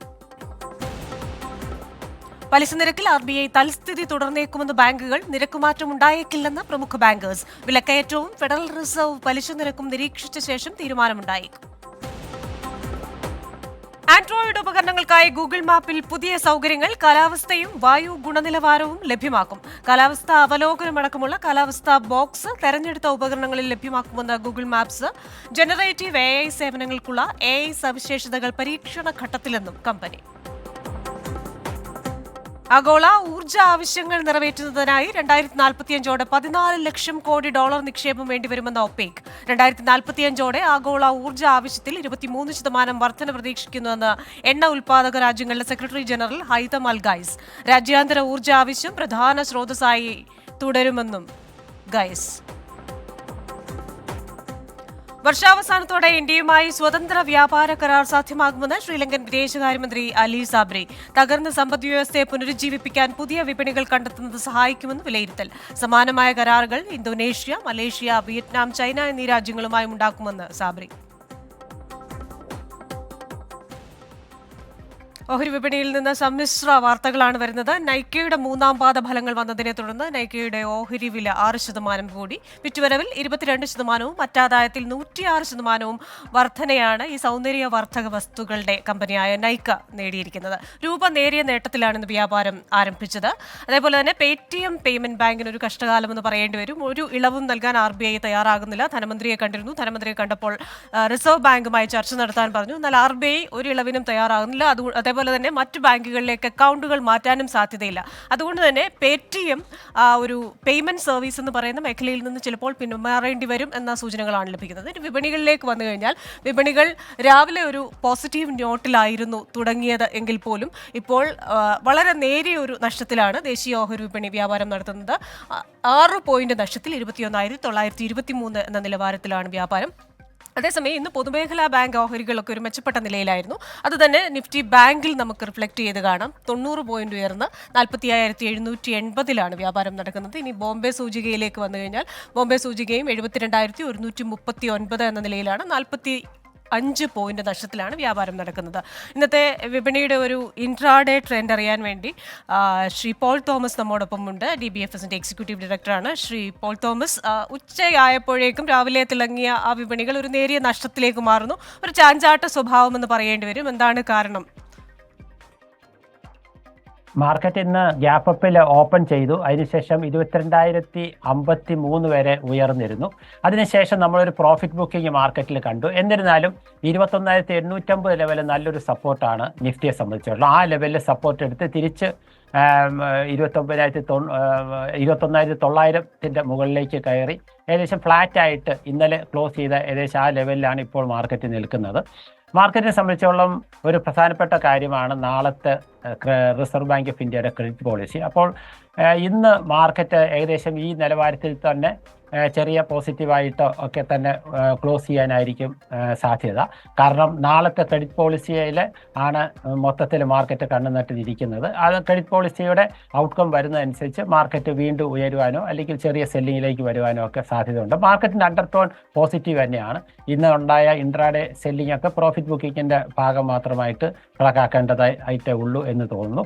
യെസ് ബാങ്കിനെ സംബന്ധിച്ചിടത്തോളം HDFC ബാങ്കിന് 9.5% ഷെയർ യെസ് ബാങ്കിൻ്റെ വാങ്ങുവാനായിട്ട് RBI അനുവാദം കൊടുത്തിട്ടുണ്ട്. അത് കാരണം ഇന്നലെയും യെസ് ബാങ്ക് 11% കയറിയിരുന്നു. ഇന്നും 9% കയറിയാണ് 28 രൂപ ലെവലിലൊക്കെയാണ് യെസ് ബാങ്ക് നിൽക്കുന്നത്. അത് യെസ് ബാങ്കിനെ സംബന്ധിച്ചിടത്തോളം പോസിറ്റീവായിട്ടുള്ള റിവ്യൂസാണ്. പേടിഎമ്മിൻ്റെ കാര്യം പറഞ്ഞിരുന്നല്ലോ. പേടിഎം പേയ്മെൻറ്റ്സ് ബാങ്കിൻ്റെ ലൈസൻസ് ക്യാൻസൽ ചെയ്യും എന്നുള്ളൊരു ന്യൂസ് വന്നതിന് ശേഷം തന്നെ കഴിഞ്ഞ 2-3 ദിവസങ്ങളായിട്ട് നന്നായി ആ ഷെയർ തകർന്നിരുന്നു. എന്നാൽ ഇന്ന് അത് ബൗൺസ് ബാക്ക് ചെയ്ത് 10% പ്ലസ് ആയിട്ടാണ് പേടിഎം നിൽക്കുന്നത്. അദാനിയുടെ ഷെയറുകളും ഇന്ന് ഉയർന്നു നിൽക്കുന്നുണ്ട്. ഇതൊക്കെയാണ് ഇന്ന് ഇൻട്രാഡേയിലുള്ള മാർക്കറ്റ് വിശേഷങ്ങൾ. ശരി, thank you Shri Paul Thomas. എന്തായാലും RBI പലിശ നിരക്ക് കൂട്ടുമോ കുറയ്ക്കുമോ അതേപോലെ നിലനിർത്തുമോ, ഇതാണ് ചോദ്യം. നാളെ ആ തീരുമാനം വരുമ്പോഴേക്കും വിപണികൾ അതിനോട് പ്രതികരിച്ചു തുടങ്ങും. എന്തായാലും RBI പലിശ നിരക്ക് കൂട്ടിയാൽ അത് നമ്മളുടെ ലോണുകളെയും നമ്മളുടെ EMI-കളെയുമാണ് ബാധിക്കുന്നത്. അതുകൊണ്ട് പ്രതിമാസ തവണകൾ അടയ്ക്കുന്ന എല്ലാവരും തന്നെ RBIയുടെ പോളിസി എന്താണെന്ന് നാളെ ശ്രദ്ധിക്കുമല്ലോ. മാർക്കറ്റ് വ്യൂവിൻ്റെ ഇൻട്രാഡേ ഇവിടെ പൂർണ്ണമാവുകയാണ്. വൈകുന്നേരം 4:45 വീണ്ടും കാണാം. നമസ്കാരം.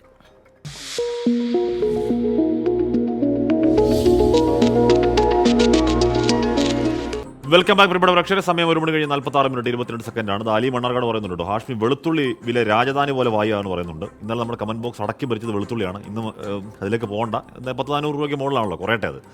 വിദ്യാഭ്യാസ മേഖലയിൽ സ്വകാര്യ നിക്ഷേപത്തെ അനുകൂലിച്ചു CPIM.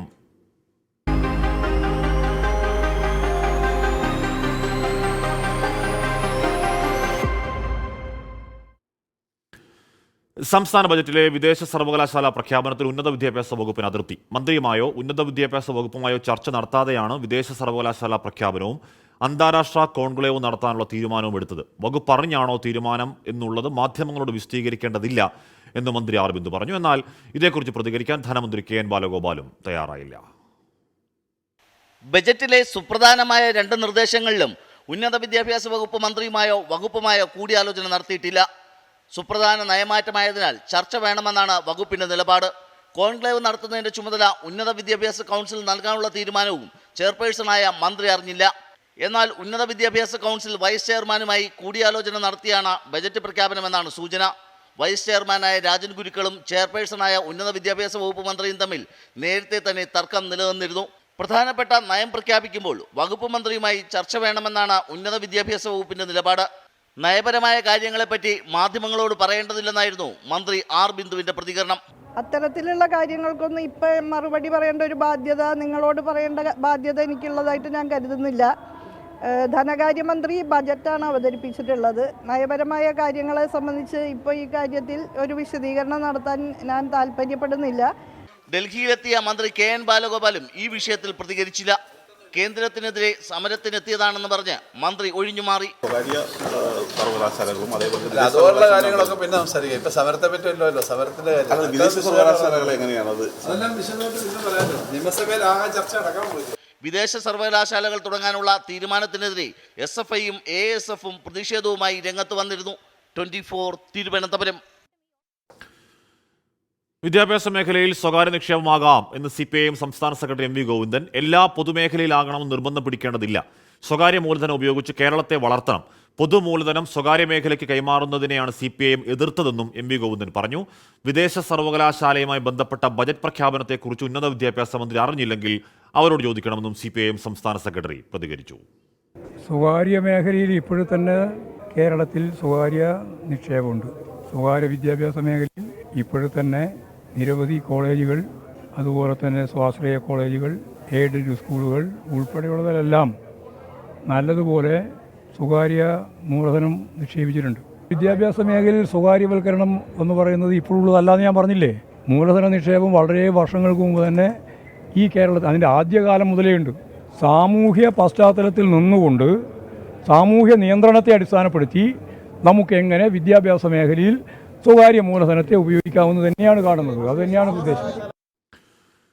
അപ്പോൾ രാഷ്ട്രീയ നയം, അതിൽ നയം മാറ്റം, അതിലെന്താണ് കാരണം എന്നൊക്കെയുള്ളത് പാർട്ടി കുറച്ചുകൂടി സീരിയസ് ആയി വിശദീകരിക്കുമെന്ന് പ്രതീക്ഷിക്കുന്നു. നേരത്തെ ധനമന്ത്രി കെ എൻ ബാലഗോപാൽ പറയുന്നത് പോലെ ബജറ്റിന്മേലുള്ള ചർച്ച സഭയിൽ നടക്കാനിരിക്കുന്നു. കുറച്ചുകൂടി സീരിയസ് കൺസേൺ ഈ വിഷയത്തിലൊക്കെ സഭയിൽ ഉയർന്നു വരും, ചർച്ചയുടെ രൂപത്തിൽ, ക്രിയാത്മക ചർച്ചയുടെ രൂപത്തിൽ എന്നുള്ളതും പ്രതീക്ഷയാണ്. റീന സതീശൻ പറയുന്നു, കേരളത്തിൽ തൊഴിൽ പ്രതിസന്ധി ഉണ്ടോ എന്നൊരു സംശയം. എത്ര ഉദ്യോഗാർത്ഥികളാണ് റാങ്ക് ലിസ്റ്റിൽ ഉൾപ്പെട്ടിട്ടും ജോലിയില്ലാതെ പുറത്തു നിൽക്കുന്നത്? ഇതിനെക്കുറിച്ച് ഒരു ചർച്ച അനിവാര്യമാണെന്ന് തോന്നുന്നു പറഞ്ഞു. പണ്ട് PSC സമരകാലത്തൊക്കെ നമ്മൾ ഒരുപാട് ചർച്ചകൾ നടത്തിയിട്ടുള്ളതാണ്. ഇപ്പോഴും CPO റാങ്ക് ലിസ്റ്റുകാരുടെ ആവലാതി പറയുന്നു. ഒരു കാര്യം ഉറപ്പാണ്, ഒരുപാട് റാങ്ക് ലിസ്റ്റ്, ഒരുപാട് ഉദ്യോഗാർത്ഥികൾ ജോലിയും പ്രതീക്ഷിച്ച് പുറത്ത് നിൽപ്പുണ്ട്, സത്യമാണ്. തിരികെ എത്താം പ്രിയപ്പെട്ട പ്രേക്ഷകരെ, ചെറിയൊരു ഇടവേളയ്ക്ക് ശേഷം. പ്രിയപ്പെട്ട പ്രേക്ഷകരെ, സമയം 1 മണി കഴിഞ്ഞ് 53 മിനിറ്റ്. നമ്മുടെ വാർത്തായാത്ര തുടരുകയാണ്. അവിടെ KSIDC ആസ്ഥാനത്ത് SFIO പരിശോധന തുടരുകയാണ്. സലീം മാലിക്കും S ശ്രീകാന്തും ചേരുന്നുണ്ട്. സലീം, CMRൽ പരിശോധന മണിക്കൂറുകൾ നീണ്ടതാണ്. സമാനമായ രീതിയിൽ KSIDCയും പരിശോധന അത്രത്തോളം തന്നെ നീളും എന്ന് കരുതണോ?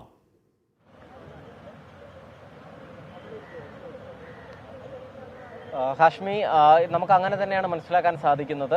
CMRലിനെതിരെ സമാനമായി രേഖകൾ ശേഖരിക്കുന്നതിനുൾപ്പെടെ മണിക്കൂറുകളുടെ സമയമെടുക്കുമോ എന്നുള്ളതൊക്കെ കാത്തിരിക്കേണ്ടതാണ്. എന്തായാലും സംസ്ഥാന വ്യവസായ വകുപ്പിന് കീഴിലുള്ള ഒരു സ്ഥാപനം KSIDCയിലേക്ക് ഈ അന്വേഷണം എത്തുന്നു എന്നുള്ളത് തന്നെയാണ് ഈ മണിക്കൂറിലെ പ്രധാനപ്പെട്ട വാർത്ത. അതിൻ്റെ ഏറ്റവും പ്രധാനപ്പെട്ട കാര്യം, എക്സാലോജിക്കും CMRലും തമ്മിലുള്ള പണമിടപാടാണ് ഈ SFIO അന്വേഷിക്കുന്നതെങ്കിലും അതിലേക്ക് KSIDCക്ക് കൃത്യമായൊരു ഇടപെടലുണ്ട് എന്നുള്ളൊരു ബോധ്യത്തിൻ്റെ കൂടി അടിസ്ഥാനത്തിലാണ് ഈ CMRലിൽ KSIDCക്ക് ഓഹരി പങ്കാളിത്തമുണ്ട്. ആ ഓഹരി പങ്കാളിത്തം കൊണ്ട് തന്നെ ഈ പണമിടപാട് സംബന്ധിച്ച് KSIDCയിൽ നിന്ന് നിർണായക വിവരങ്ങൾ ശേഖരിക്കാൻ കഴിയും എന്നുള്ളതാണ് നിലവിൽ SFIO മനസ്സിലാക്കുന്നത്. അതിന്റെ ഭാഗമായാണ് ഡെപ്യൂട്ടി ഡയറക്ടർ അരുൺ പ്രസാദിന്റെ നേതൃത്വത്തിലുള്ള 4-അംഗ സംഘം ഇവിടേക്ക് എത്തിയത്. ഈ പരിശോധന ആരംഭിച്ചിട്ടേ ഉള്ളൂ. വിവിധ രേഖകൾ പരിശോധിക്കുക എന്നുള്ളതാണ് ആദ്യം ചെയ്യുക. അതിനുശേഷമാകും ഏതെങ്കിലും തരത്തിലുള്ള ചോദ്യം ചെയ്യൽ ഉൾപ്പെടെ ഉണ്ടെങ്കിൽ ആ നിലയിലേക്ക് കടക്കുക. പക്ഷേ ചോദ്യം ചെയ്യലിനപ്പുറത്തേക്ക് ഈ ഓഫീസിൽ നിന്നുള്ള CMRലും എക്സാലോജിക്കും തമ്മിലുള്ള ഇടപാട് സംബന്ധിച്ച് KSIDCയിൽ സൂക്ഷിച്ചിരിക്കുന്ന ചില രേഖകൾ പരിശോധിക്കുക, അത് പിടിച്ചെടുക്കുക എന്നുള്ളതാണ് SFIOയെ സംബന്ധിച്ചിടത്തോളം ഇവിടെ നിന്നും ലക്ഷ്യമിടുന്നത്. അതുകൊണ്ട് തന്നെ നേരത്തെ ഇതിന് സമാനമായി മണിക്കൂറുകളെടുത്ത് തന്നെയുള്ള ഒരു പരിശോധന ഒരുപക്ഷെ ഉണ്ടായേക്കാം എന്നുള്ള കാര്യത്തിൽ തർക്കമില്ല. കാരണം ആ നിലയിൽ ഈ KSIDCയുമായി നേരിട്ട് ബന്ധപ്പെടുന്ന രേഖകളല്ല, മറ്റ് 2 സ്ഥാപനങ്ങൾ തമ്മിലുള്ള രേഖ, ബന്ധപ്പെടുന്ന രേഖ, അതിലെ പണമിടപാടുമായി സംബന്ധിച്ച രേഖ, അതിലെ KSIDCയുടെ പങ്കാളിത്തമാണ് അന്വേഷിക്കുന്നത്. അതുകൊണ്ട് തന്നെ സമയം കുറച്ചധികം എടുത്തായിരിക്കും പരിശോധന എന്നുള്ളത് പ്രധാനപ്പെട്ട കാര്യമാണ്. മാത്രമല്ല ഇതിലൊരു രാഷ്ട്രീയ സ്വഭാവം കൂടിയുണ്ട്. നമ്മൾ ഈ നിൽക്കുന്ന ഈ KSIDCയുടെ ആസ്ഥാനം, കവടിയാറുള്ള ആസ്ഥാനം, ഇതിന് തൊട്ടടുത്ത് ഈ റോഡ് അപ്പുറത്തേക്ക് ചെന്ന് കയറുന്നത് ക്ലിഫ് ഹൗസ് റോഡിലേക്കാണ്, ക്ലിഫ് ഹൗസിലേക്കാണ്. അങ്ങനെ സർക്കാരിൻ്റെ, അത് തലസ്ഥാന നഗരത്തിലാണ് സ്ഥിതി ചെയ്യുന്നത്. അങ്ങനെ ഒരു സ്ഥാപനത്തിലേക്ക്, സർക്കാരിൻ്റെ ഒരു സ്ഥാപനത്തിലേക്ക് SFIO പോലുള്ള ഗുരുതരമായ കേസുകൾ അന്വേഷിക്കുന്ന ഒരു ഏജൻസി എത്തുന്നു എന്നുള്ളതാണ്. ആ നിലയിൽ അന്വേഷണം ഇപ്പോൾ ആദ്യ മണിക്കൂറുകളിലാണ്. അവർ ആ അന്വേഷണം തുടങ്ങിയിട്ടേ ഉള്ളൂ. ഉച്ചയ്ക്ക് ശേഷമാണ് ഈ അന്വേഷണം ആരംഭിച്ചിരിക്കുന്നത്. എന്തായാലും അത് ഏത് നിലയിലേക്ക് പോകും, ഏതൊക്കെ രേഖകൾ പിടിച്ചെടുക്കും, ഏതൊക്കെ രേഖകൾ പിടിച്ചെടുക്കാൻ സാധ്യതയുണ്ട് എന്നുള്ളത് ഉൾപ്പെടെയുള്ള കാര്യങ്ങൾ നിർണായകമാണ്. പക്ഷേ അത് എത്ര മണിക്കൂർ നീളുമെന്നത് ഉൾപ്പെടെയുള്ള കാര്യങ്ങളൊക്കെ ഇനി അവരുടെ നീക്കത്തിനനുസരിച്ചായിരിക്കും. മാത്രമല്ല ഇവിടുത്തെ ഉദ്യോഗസ്ഥർ ഏത് നിലയിൽ സഹകരിക്കുന്നു എന്നുള്ളതും പ്രധാനപ്പെട്ട കാര്യമാണ്. അവർ ആ രേഖകൾ ആവശ്യപ്പെടുന്നതിനനുസരിച്ചുള്ള രേഖകൾ നേരത്തെ തന്നെ KSIDC ഇത് ഈ അന്വേഷണത്തിലേക്ക് എത്തും എന്ന് മനസ്സിലാക്കിയതാണ്. അതുകൊണ്ട് തന്നെ അവരുടെ ഉത്തരങ്ങൾക്കും ആ വേഗത ഉണ്ടാകാൻ സാധ്യതയുണ്ട്. അങ്ങനെയാണെങ്കിൽ വളരെ വേഗത്തിൽ അന്വേഷണം പൂർത്തിയാക്കാൻ കഴിയുമോ എന്നുള്ളതാണ് SFIO ഉദ്യോഗസ്ഥരും ശ്രമിക്കുക. ഹാഷ്മി, ശ്രീകാന്ത് കൂടി ചേരുന്നു. ശ്രീകാന്ത്, SFIO അന്വേഷണം ആവശ്യപ്പെട്ട് ഷോണിന്റെ പരാതി, അതിൽ SFIO അന്വേഷണ പ്രഖ്യാപനം, തൊട്ടു പിന്നാലെ CMRൽ പരിശോധന, 2 ദിവസം അടുപ്പിച്ച മണിക്കൂറുകൾ, അടുത്ത തൊട്ട് ദിവസം വീണ്ടും KSIDCയുടെ പരിശോധന എന്ന് പറയുമ്പോൾ SFIO എന്താണ് ദ്രുതഗതിയിൽ, അതിവേഗത്തിൽ, വളരെ സീരിയസ് ആയ അന്വേഷണം മുന്നോട്ട് കൊണ്ടുപോകുന്നു എന്ന് തന്നെയല്ലേ അർത്ഥം? ശ്രീകാന്ത്,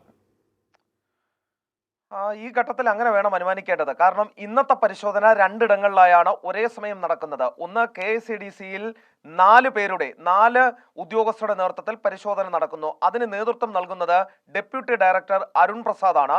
അദ്ദേഹത്തിന്റെ നേതൃത്വത്തിലുള്ള സംഘമാണ് അവിടേക്ക് പോയത്.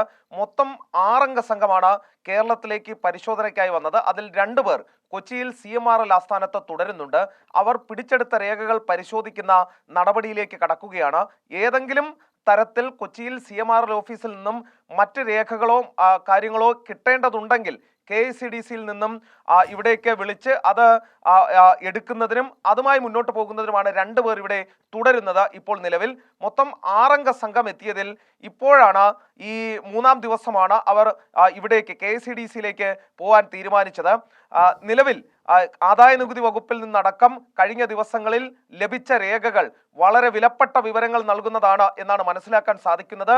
വിവിധ രാഷ്ട്രീയ പാർട്ടികൾക്കും അതോടൊപ്പം വ്യക്തികൾക്കും സംഭാവന നൽകിയതുമായി ബന്ധപ്പെട്ട രേഖകൾ പിടിച്ചെടുത്തിട്ടുണ്ട് എന്ന് മനസ്സിലാക്കാൻ സാധിക്കുന്നു. സെബി ചട്ടങ്ങൾക്ക് വിരുദ്ധമായി ഈ CMRL നിന്നും പലർക്കും കറൻസിയായി പണം നൽകിയിട്ടുണ്ട് എന്നുകൂടി കണ്ടെത്തപ്പെട്ടിരിക്കുന്നു. എക്സാലോജിക്കുമായി ബന്ധപ്പെട്ട് CMRL ഉദ്യോഗസ്ഥരോടും അതിന്റെ അധികൃതരോടും ചില ചോദ്യങ്ങൾ ഈ SFIOയ്ക്ക് ചോദിക്കാനുണ്ടായിരുന്നു. അത് ഏറ്റവും പ്രധാനപ്പെട്ടതായിരുന്നു എന്നാണ് മനസ്സിലാക്കാൻ സാധിക്കുന്നത്. അത്തരത്തിൽ സജീവമായി തന്നെ ഈ അന്വേഷണം മുന്നോട്ട് കൊണ്ടുപോവുകയാണ് SFIO. ഇനി അടുത്ത പരിശോധന നടക്കാനുള്ളത് എക്സാലോജിക്കുമായി ബന്ധപ്പെട്ട സ്ഥാപനങ്ങളിലേക്ക്, അതിൻ്റെ കേന്ദ്രങ്ങളിലാണ്. അത് വൈകാതെ ഉണ്ടാകും എന്നുള്ളതാണ് മനസ്സിലാക്കാൻ സാധിക്കുന്നത്. ഒരു വിവരം, ഏറ്റവും ഒടുവിൽ കിട്ടുന്ന ഒരു വിവരം അനുസരിച്ച് ഒരുപക്ഷെ ഈ ആഴ്ച തന്നെ ചില പ്രധാനപ്പെട്ട ആളുകൾക്ക് ഈ കേസുമായി ബന്ധപ്പെട്ട് നോട്ടീസ് നൽകാൻ സാധ്യതയുണ്ട് എന്നാണ് മനസ്സിലാക്കുന്നത്. അതിൽ മുഖ്യമന്ത്രിയുടെ മകളടക്കം ഉൾപ്പെട്ടേക്കും എന്നും വിവരമുണ്ട്. പക്ഷേ SFIO അത് സ്ഥിരീകരിക്കുന്നില്ല. പക്ഷേ അത്തരം റിപ്പോർട്ടുകൾ പുറത്തു വരുന്നുണ്ട്. ഈ ആഴ്ച തന്നെ ഒരു നോട്ടീസ് നൽകി വിളിപ്പിക്കൽ ഉണ്ടാകും എന്നാണ് കരുതപ്പെടുന്നത്.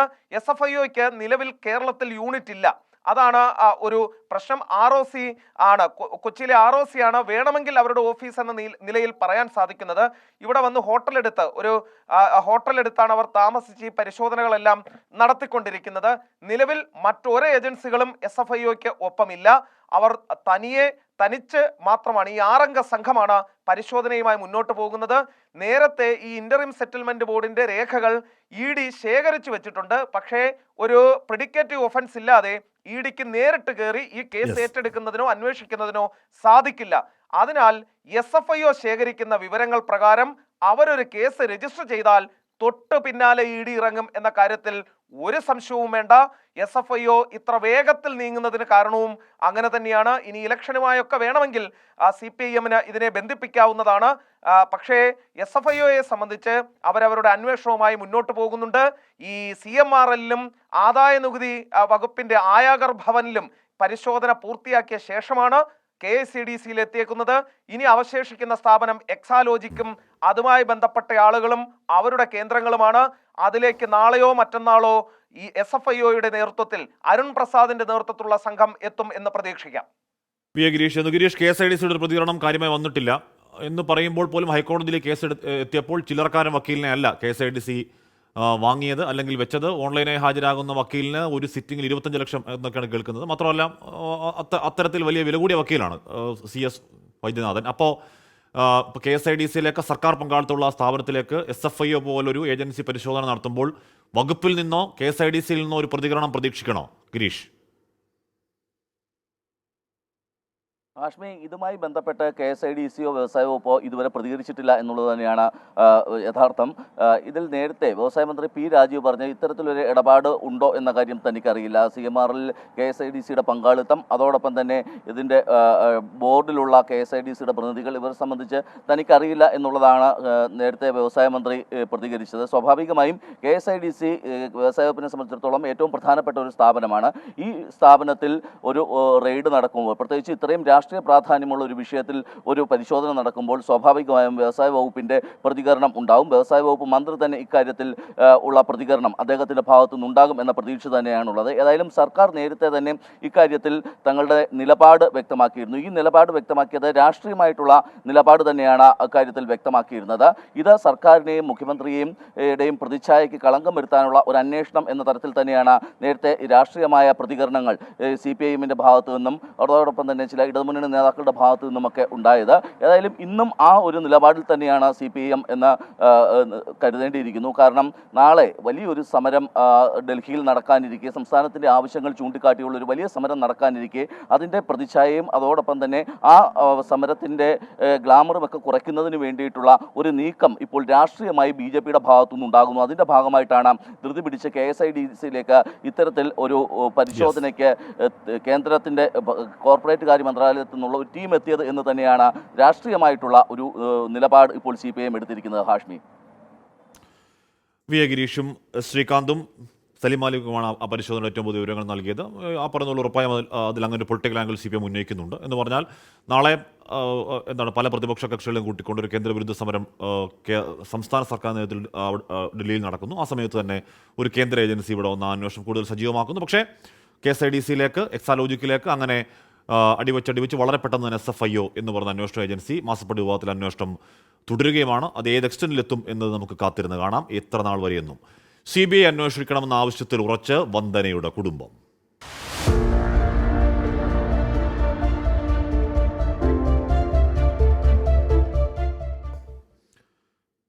ഡോക്ടർ വന്ദനാദാസ് കൊലക്കേസിൽ CBI അന്വേഷണം തള്ളിയ ഹൈക്കോടതി വിധിക്കെതിരെ അപ്പീൽ നൽകുമെന്ന് കുടുംബം. മകൾക്ക് 4.5 മണിക്കൂറോളം ചികിത്സ ലഭിച്ചില്ലെന്നും സത്യം പുറത്തു വരണമെങ്കിൽ CBI അന്വേഷണം വേണമെന്നും പിതാവ് മോഹൻദാസ് പറഞ്ഞു. വളരെ വൈകാരികമായിരുന്നു മോഹൻദാസിന്റെ ആ വാർത്താ സമ്മേളനം. നമുക്ക് കൊന്നുകളഞ്ഞതാ, അല്ലാതെ എല്ലാവരും കൂടി കൊന്നുകളഞ്ഞതാ. നിങ്ങൾക്ക് എന്തെങ്കിലും ചെയ്യാൻ പറ്റുമെങ്കിൽ സത്യനീതി ജയിക്കാൻ വേണ്ടി ചെയ്യുക. അത് എനിക്ക് ഞങ്ങൾക്ക് പറയാനുള്ളൂ. മകളുടെ മരണത്തിൽ സംശയങ്ങളുണ്ടെന്ന് ഡോക്ടർ വന്ദനയുടെ പിതാവ് മോഹൻദാസ് ആരോപിക്കുന്നതിന് കാരണം FIRലെ പിഴവ് മുതൽ ചികിത്സ വൈകിയത് വരെയുള്ള കാര്യങ്ങളിലെ അവ്യക്തതയാണ്. സർക്കാർ CBI അന്വേഷണത്തെ എതിർക്കുന്നത് എന്തിനാണെന്ന് മനസ്സിലാകുന്നില്ല. പോലീസ് രേഖകൾ തിരുത്തിയതും മകൾക്ക് 4.5 മണിക്കൂർ ചികിത്സ വൈകിയതും എന്തുകൊണ്ടെന്ന് അറിയാനുള്ള അവകാശം ഞങ്ങൾക്കില്ലെന്നും വന്ദനയുടെ പിതാവ്. അപ്പീൽ കൊടുക്കുന്നുണ്ട്. അത് അപ്പീൽ ഡിവിഷൻ ബെഞ്ചിലാണെങ്കിൽ തന്നെയും സത്യവും നീതിയും നമുക്ക് ലഭിക്കും എന്നുള്ളതാണ് ഞങ്ങളുടെ പൂർണ്ണ വിശ്വാസം. ഡിവിഷൻ ബെഞ്ചിൽ തന്നെ നമ്മുടെ അനുവദിച്ച് കിട്ടും എന്നുള്ള പൂർണ്ണ വിശ്വാസം നമുക്കുണ്ട്. കാരണം ഒരു ഇന്ത്യൻ പൗരൻ എന്ന രീതിയിൽ നമുക്ക് അറിയുവാനുള്ള ആഗ്രഹവും ലഭിക്കാനുള്ള നീതിയും കിട്ടണം എന്നുള്ളതാണ് ഞങ്ങളുടെ ഉറച്ച വിശ്വാസം. പോലീസിന്റെ റിപ്പോർട്ടിന്റെ അടിസ്ഥാനത്തിൽ CBI അന്വേഷണം വേണമെന്ന ആവശ്യം കോടതി തള്ളിയതോടെയാണ് സർക്കാരിനും പോലീസിനുമെതിരെ വന്ദനയുടെ പിതാവ് രംഗത്ത് വന്നത്.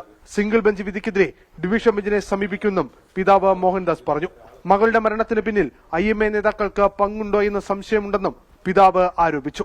കഴിഞ്ഞ വർഷം മെയ് 10 രാത്രി പോലീസ് മെഡിക്കൽ പരിശോധനയ്ക്ക് കൊട്ടാരക്കര താലൂക്ക് ആശുപത്രിയിൽ കൊണ്ടുവന്ന സന്ദീപിന്റെ കുത്തേറ്റാണ് ഡോക്ടർ വന്ദന മരിച്ചത്. അരുൺ രാജ്, 24 കൊല്ലം. എന്ന് പറഞ്ഞാൽ ഇതുവരെ അങ്ങനെ ഒരു പരസ്യ പ്രതികരണം നടത്തിയിട്ടില്ല വന്ദനയുടെ കുടുംബം. ഇതെന്തിനാണ് സർക്കാർ ആ CBI അന്വേഷണത്തെ അത്ര കണ്ട് എതിർത്തത് എന്നത് അത്ഭുതത്തോടെ ചോദിക്കുന്നുണ്ട് വന്ദനയുടെ പിതാവ്. വന്ദനയുടെ പിതാവിന് ചോദ്യങ്ങളുണ്ട്. അത് യുക്തിയുള്ള ചോദ്യങ്ങളാണ്. അതിന് മറുപടി വേണമെന്ന് അവരുടെ ആവശ്യം തികച്ചും ന്യായമാണ്, അവകാശമാണ്. അത് പരിഹരിക്കപ്പെടുകയും വേണം. അതാ ഒരു പ്രേക്ഷകൻ പറയുകയാണ്, രാജേന്ദ്രൻ വാസുദേവൻ പറയുന്നു, ഇന്നലെ രാത്രിയിൽ നടന്ന എൻകൗണ്ടർ എല്ലാവരും ഉചിതമായ വിമർശനം നടത്തുകയും ക്ഷമയോടുകൂടി കേൾക്കുകയും ചെയ്തു. സംഭവം വീണ്ടും ചർച്ച ചെയ്യാൻ നടത്തിയതിൽ ഹാഷ്മിക്ക് അഭിനന്ദനം. താങ്ക് യു എന്ന് പറഞ്ഞാൽ ഇന്നലെ ഷീല സണ്ണി എന്ന് പറയുന്നത് പഴയ വിഘ്നേഷ് എന്ന് പറഞ്ഞ 2 കേസിൽ കേസ് സ്റ്റഡി പോലെ എടുത്ത് നമ്മൾ നീതി അങ്ങേയറ്റം നീതി രാഹിത്യമാണ്, നീതി നിഷേധം, അത് പറയണ്ടേ. തിരുവനന്തപുരത്ത് PSC പരീക്ഷയിൽ ആൾമാറാട്ടത്തിന് ശ്രമം. ഹാൾ ടിക്കറ്റ് പരിശോധനയ്ക്കിടെ പരീക്ഷ എഴുതാനെത്തിയ ആൾ ഇറങ്ങി ഓടി. തിരുവനന്തപുരം പൂജപ്പുര ചിന്നമ്മ സ്കൂളിലാണ് സംഭവം. യൂണിവേഴ്സിറ്റി LGS പരീക്ഷയിലാണ് ആൾമാറാട്ട നീക്കം. പൂജപ്പുര പോലീസ് അന്വേഷണം തുടങ്ങി. അഖിൽ ഷാ അൻസാർ ചേർന്നു. അഖിൽ, ആരാണ് എന്നത് പിടികിട്ടിയോ? അശ്വിനി, അക്കാര്യത്തിൽ ഇപ്പോഴും പൂജപ്പുര പോലീസ് ഒരു അന്വേഷണം നടത്തി വരികയാണ്. ഏറ്റവും പ്രധാനമായും ഇന്ന് രാവിലെ നടന്ന PSC പരീക്ഷയിലാണ് ഇത്തരത്തിൽ ഏറ്റവും ഗുരുതരമായ ഒരു ആൾമാറാട്ടത്തിനുള്ള ശ്രമം നടന്നിരിക്കുന്നത്. ഇത്തരത്തിൽ ഈ ആൾ പിടിയിലാകാൻ അല്ലെങ്കിൽ ഇയാൾ രക്ഷപ്പെടാൻ ഏറ്റവും പ്രധാനമായ കാരണമായത് ഇന്ന് ആദ്യമായിട്ടാണ് ഈ PSC ബയോമെട്രിക് പരിശോധന നടത്തി ഈ പരീക്ഷയ്ക്ക് പ്രവേശിപ്പിക്കുന്ന ഒരു രീതി തുടങ്ങിയത്. അപ്പോൾ അതിന്റെ പശ്ചാത്തലത്തിൽ ഈ ബയോമെട്രിക് പരിശോധന നടത്തുന്നു എന്ന് അറിഞ്ഞപ്പോഴാണ് ഇത്തരത്തിൽ ആൾമാറാട്ടം നടത്തിയ ആൾ ഇത് കാണുകയും അതിന് പിന്നാലെ ഈ സ്കൂളിൽ നിന്ന് ഇറങ്ങി ഓടുകയും ചെയ്തു. അതിന് പിന്നാലെ തന്നെ അധികൃതർ പോലീസ് സ്റ്റേഷനിൽ വിവരം അറിയിച്ചു. പൂജപ്പുര പോലീസ് സ്ഥലത്തെത്തി വിശദാംശങ്ങൾ തേടി. അതിന് പിന്നാലെ ഈ സംഭവത്തിൽ കേസെടുക്കുകയും ചെയ്തിട്ടുണ്ട്. എന്തായാലും ഇയാൾക്കായുള്ള അന്വേഷണം ഊർജിതമാക്കിയിട്ടുണ്ട്. അഖിൽ ഷാ അൻസാറാണ് വാർത്തയുടെ വിവരങ്ങൾ നൽകിയത്. ഒരാൾ ഹാൾ ടിക്കറ്റ് പരിശോധനയ്ക്ക് ഇറങ്ങി ഓടുമായിരുന്നു. അപ്പോൾ ഓടിയ ആൾ ആരാണ് എന്നിതുവരെ പിടികിട്ടിയിട്ടുമില്ല. പ്രിയപ്പെട്ട പ്രേക്ഷക, സമയം 2 മണി കഴിഞ്ഞ് 6:26 ഒരു പ്രശ്നം പറയുന്നുണ്ട്. ആഷ്മി, നമ്മുടെ മിക്ക റൂറൽ ഏരിയകളും വന്യമൃഗങ്ങൾ കൈയടക്കിയിരിക്കുന്നു. രാവിലെ ട്യൂഷന് പോകുന്ന കുട്ടികൾ, മദ്രസ കുട്ടികൾ, ടാപ്പിംഗ് കാർ, പത്രമിടുന്നവർ, പാല് കൊണ്ടുപോകുന്നവർ, നടക്കാൻ പോകുന്നവരൊക്കെ പ്രശ്നമാണെന്ന് പറയുന്നു. നമുക്കറിയാവുന്നതാണ്, കഴിഞ്ഞ കുറേ നാളായി നമ്മൾ കേൾക്കുന്ന വാർത്ത. ഇപ്പോൾ ഏറ്റവും ഒടുവിലൊന്ന് ഒരു മലയണ്ണൻ എന്തോ വീട്ടിൽ കയറി എന്തോ പ്രശ്നം ഉണ്ടാക്കി നിൽക്കുന്നുണ്ട്. അപ്പോൾ മലയണ്ണൻ, ഇതുവരെ കേൾക്കാത്ത വന്യമൃഗങ്ങളൊക്കെ വീട്ടിലേക്ക് കയറുന്നതൊക്കെ നമ്മൾ സ്ഥിരം കാണുന്നതാണ്. പ്രശ്നമാണത്. തിരികെ എത്താൻ പ്രിയപ്പെട്ട പ്രേക്ഷകരെ ചെറിയൊരു ഇടവേളയ്ക്ക് ശേഷം. വെൽക്കം പ്രിയപ്പെട്ട പ്രേക്ഷകരെ, സമയം 2 മണി കഴിഞ്ഞ് 9:22 മറ്റൊരു വാർത്തയിലേക്ക് നമ്മൾ പോകുന്നത്. ലോക്സഭാ തെരഞ്ഞെടുപ്പിൽ 3ാം സീറ്റ് എന്ന ആവശ്യത്തിൽ നിന്ന് മുസ്ലിം ലീഗ് പിന്നോട്ടില്ല. സീറ്റ് കോൺഗ്രസിന്റെ ഔദാര്യമല്ലെന്നും ലീഗിന്റെ അവകാശമാണെന്നും മുസ്ലിം ലീഗ് നേതാവ് ഇപ്പോൾ രാജ്യസഭയിൽ നരേന്ദ്രമോദി സംസാരിക്കാൻ അദ്ദേഹത്തിന്റെ आदरणीय राष्ट्रपति जी के अभिभाषण की चर्चा में भागीदार बनने के लिए उपस्थित हुआ हूं। और मैं आदरणीय राष्ट्रपति जी के भाषण को मेरी तरफ से आदरपूर्वक धन्यवाद भी देता हूं, अभिनंदन भी करता हूं।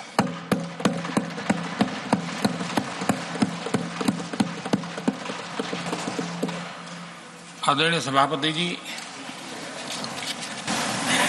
ये 75वां गणतंत्र दिवस ये अपने आप में एक महत्वपूर्ण माइलस्टोन है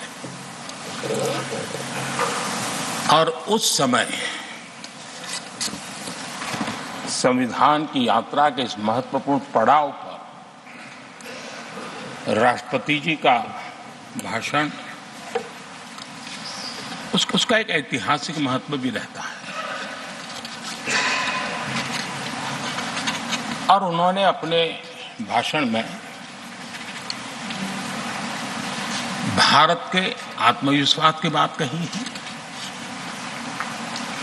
भारत के उज्जवल भविष्य के प्रति विश्वास को प्रकट किया है और भारत के कोटि कोटि जनों का जो सामर्थ्य है उस सामर्थ्य को बहुत ही कम शब्दों में लेकिन बहुत ही शानदार तरीके से देश के सामने सदन के माध्यम से प्रस्तुत किया है।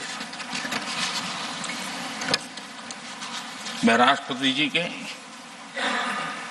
इस प्रेरक उद्बोधन के लिए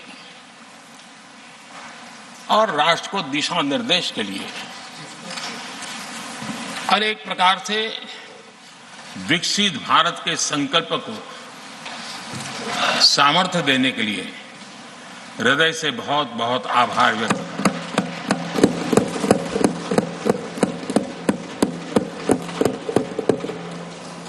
चर्चा के दरमियान अनेक मान्य सदस्यों ने अपने विचार रखे और चर्चा को समृद्ध करने का अपने अपने तरीके से प्रयास भी किया। इस चर्चा को समृद्ध करने के प्रयास करने वाले सभी आदरणीय साथियों का भी मैं हृदय से आभार व्यक्त करता हूं, अभिनंदन करता हूं।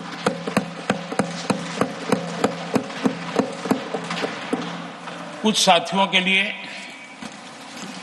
आलोचना करना, कड़वी बातें करना ये उनकी मजबूरी थी, उनके प्रति भी मैं संवेदनाएं प्रकट करता हूं।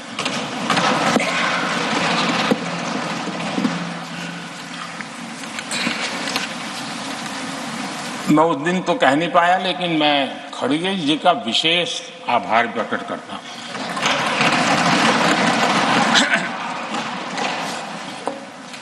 बहुत ध्यान से सुन रहा था खड़गे जी उस दिन में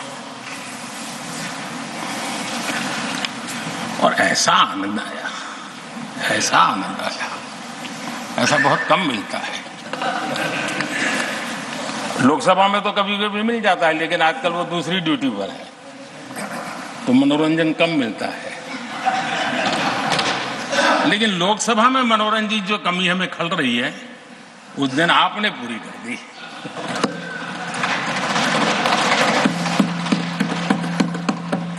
और मुझे प्रसन्नता इस बात की थी कि माननीय खड़गे जी काफी लंबा और बड़ी इम्तिहान वजह से शांति से बोल रहे थे, समय भी काफी लिया था। तो मैं सोच रहा था कि आजादी मिली कैसे, इतना सारा बोलने की आजादी मिली कैसे। तो मैं सोच तो रहा था लेकिन बाद में मेरे ध्यान में आया कि दो स्पेशल कमांडर जो रहते हैं ना उस दिन नहीं थे और आजकल नहीं रहते और इसलिए बहुत भरपूर फायदा स्वतंत्रता का आदरणीय खड़गे जी ने उठाया।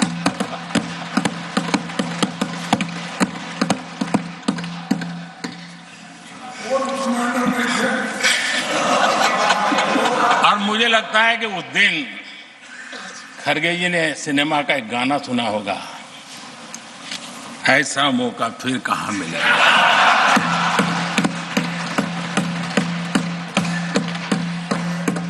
और खरगे जी भी एम्पायर नहीं है, कमांडोज नहीं है, तो चौके छक्के मारने में मजा आ रहा था उनको। लेकिन एक बात खुशी की रही, उन्होंने जो 400 सीट एनडीए के लिए आशीर्वाद दिया था,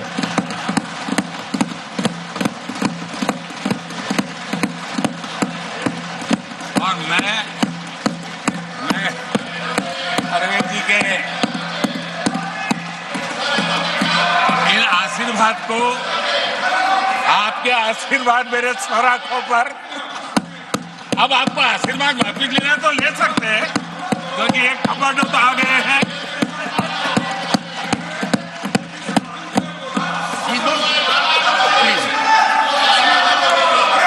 आदरणीय सभापति जी,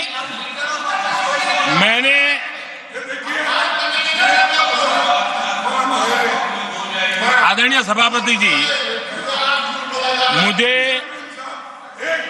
मुझे पिछले वर्ष का वो प्रसंग बराबर याद है। उस सदन में हम बैठते थे और देश के प्रधानमंत्री की आवाज को गला घोंटने का भरपूर प्रयास किया गया। हम बड़े धैर्य के साथ, बड़ी नम्रता के साथ आपके एक एक शब्द को सुनते रहे, और आज भी आप न सुनने की तैयारी के साथ आए हैं। आप न सुनने की तैयारी के साथ आए हैं, लेकिन मेरी आवाज को आप दबा नहीं सकते हैं।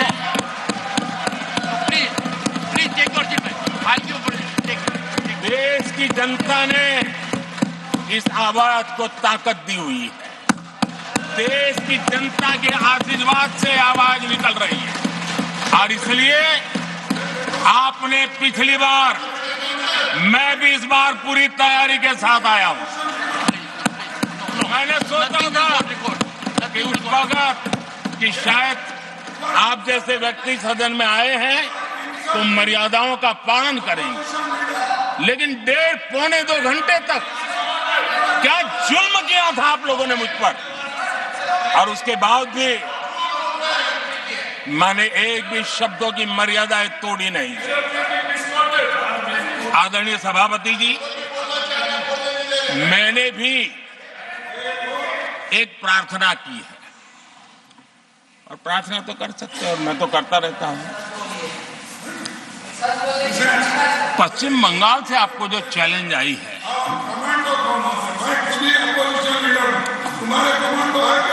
और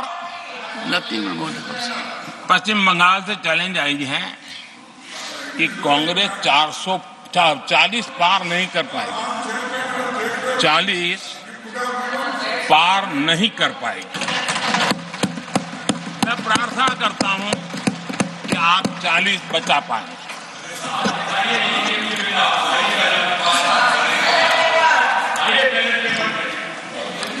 आदरणीय सभापति जी, हमको बहुत सुनाया गया है, और हमने सुना है। लोकतंत्र में आपका कहने का अधिकार है, और हमारी सुनने की जिम्मेवारी है। और आज जो भी बातें हुई हैं, उसको मुझे देश के सामने रखनी चाहिए, और इसलिए मैं प्रयास करूंगा।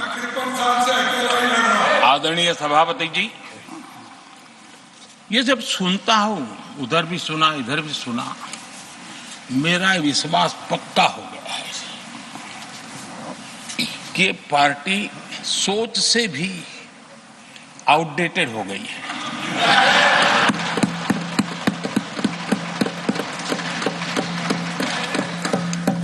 और जब सोच आउटडेटेड हो गई है, तो उन्होंने अपना कामकाज भी आउटसोर्स कर दिया है। देखते ही देखते इतना बड़ा दल इतने दशकों पर तक देश पर राज करने वाला दल, ऐसा पतन, ऐसी गिरावट, हमें खुशी नहीं हो रही है। हमारी आपके प्रति संवेदनाएं हैं, लेकिन डॉक्टर क्या करेगा जी, पेशेंट खुद।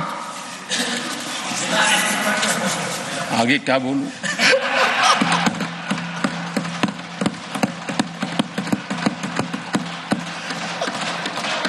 आदरणीय सभापति जी,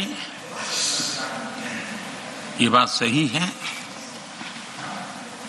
कि आज बहुत बड़ी बड़ी बातें होती हैं, सुनने की ताकत भी खो चुके हैं, लेकिन मैं तो देश के सामने बात रखने के लिए जरूर कहूंगा, जिस कांग्रेस ने सत्ता के लालच में सरेआम लोकतंत्र का गला घोंट दिया था,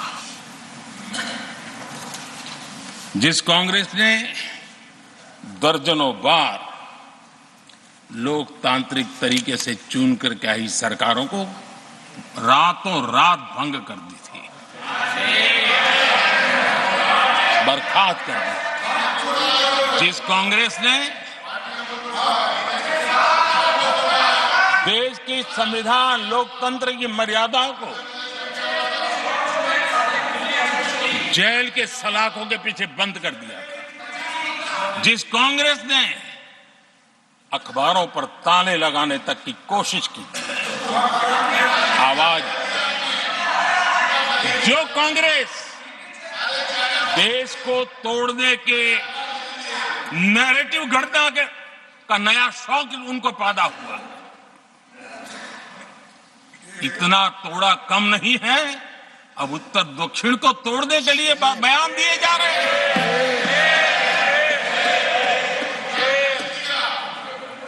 और ये कांग्रेस हमें लोकतंत्र और फेडरलिज्म उस पर प्रवचन दे रही है। आदरणीय सभापति जी, जिस कांग्रेस ने और भाषा के नाम पर देश को बांटने में कोई कसर नहीं छोड़ी, जिस कांग्रेस ने आतंकवाद और अलगाववाद को अपने हित में पनपने दिया, जिस कांग्रेस ने नॉर्थ ईस्ट को हिंसा, अलगाव और पिछड़ेपन में धकेल दिया, जिस कांग्रेस के राज में नक्सलवाद के लिए देश के लिए एक बहुत बड़ी चुनौती बनाकर छोड़ दिया, जिस कांग्रेस ने देश की बहुत बड़ी जमीन दुश्मनों के हवाले कर दी, जिस कांग्रेस ने देश की सेनाओं का आधुनिकीकरण होने से रोक दिया, वो आज हमें राष्ट्रीय सुरक्षा और आंतरिक सुरक्षा के लिए भाषण दे रहे, जिस कांग्रेस ने आजादी के बाद से ही कंफ्यूज रही, उनको उद्योग जरूरी है कि खेती जरूरी है, उसी कंफ्यूजन में गुजारा किया, जो कांग्रेस तय नहीं कर पाई कि नेशनलाइजेशन करना है कि प्राइवेटाइजेशन करना है, उलझती रही, जो कांग्रेस 10 वर्ष में 12 नंबर से 11 नंबर पर आर्थिक व्यवस्था ले आ पाई, 10 साल में 12 से 11 नंबर, और आप 12 से 11 आने में बहुत मेहनत नहीं पड़ती है, जैसे जैसे आगे बढ़ते हैं तो मेहनत और बढ़ती है, हम 10 साल में 5 नंबर पे ले आए। और ये कांग्रेस हमें यहाँ आर्थिक नीतियों पर लंबे लंबे भाषण सुना रही है।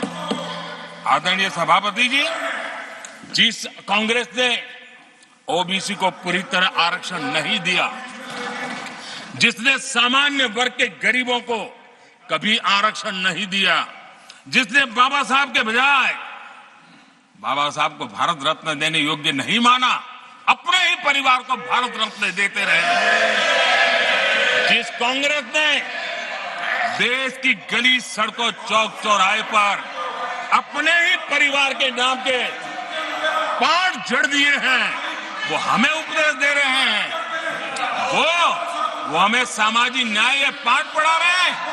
आदरणीय सभापति जी, जिस कांग्रेस के अपने नेता की कोई गारंटी नहीं है, अपनी नीति की कोई गारंटी नहीं है, वो मोदी की गारंटी पर सवाल उठा रहे हैं।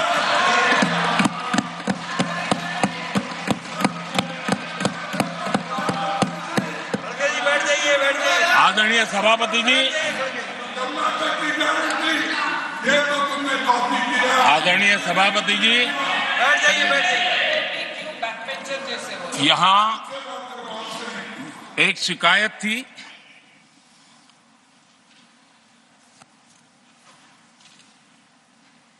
और उनको लगता है कि हम ऐसा क्यों कहते हैं, हम ऐसा क्यों देख रहे हैं। देश और दुनिया उनके 10 साल के कार्यकाल को ऐसे क्यों देखती थी, देश क्यों नाराज हो गया।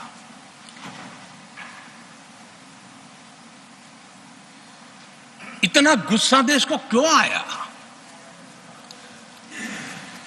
आदरणीय सभापति जी, हमारे कहने से सब नहीं हुआ है, खुद के कर्मों के फल और अब तो सामने रहते हैं, वो कोई दूसरे जन्म में नहीं होते हैं, इसी जन्म में है। आदरणीय सभापति जी, कुछ हम किसी को बुरा नहीं कहते, हमें क्यों कहना चाहिए। जब उन्हीं को लोगों ने बहुत कुछ कहा हो तो मुझे क्या कहने की जरूरत है। मैं एक वक्तव्य सदन के सामने रखना चाहता हूं। मैं पहला कोट पढ़ रहा हूं। सदस्यगण जानते हैं, ये कोटेशन है, सदस्यगण जानते हैं कि हमारी ग्रोथ धीमी हो गई है और फिस्कल डेफिसिट बढ़ गया है। महंगाई दर बीते 2 वर्षों से लगातार बढ़ रही है। करंट अकाउंट डेफिसिट हमारी उम्मीदों से कहीं अधिक हो चुका है। ये कोट मैंने पढ़ा, ये किसी भाजपा के नेता का कोट नहीं है, नहीं ये कोट मेरा है। आदरणीय सभापति जी, यूपीए सरकार के 10 साल पर तत्कालीन प्रधानमंत्री आदरणीय पीएम के रूप में रहे श्रीमान मनमोहन सिंह जी ने कहा और खुद के कार्यकाल में कहा। ये हालत थी, उन्होंने वर्णन किया था। आदरणीय सभापति जी, अब मैं दूसरा कोट पढ़ता हूं। देश में व्यापक गुस्सा है, पब्लिक ऑफिस के मिसयूज को लेकर भारी गुस्सा है। इंस्टीट्यूशंस का मिसयूज कैसे होता था, ये उस समय, ये भी मैंने नहीं करा, ये उस समय के प्रधानमंत्री पद पर डॉक्टर मनमोहन सिंह जी कह रहे थे। उस समय भ्रष्टाचार को लेकर पूरा देश सड़कों पर था, गली गली में आंदोलन चल रहे थे। अब मैं तीसरा कोट पढ़ूंगा।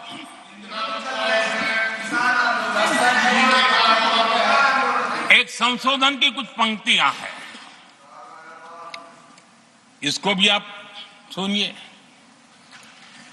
टैक्स कलेक्शन में भ्रष्टाचार होता है, इसके लिए जीएसटी लाना चाहिए। राशन की योजना में लीकेज होती है, जिससे देश का गरीब सबसे अधिक पीड़ित है।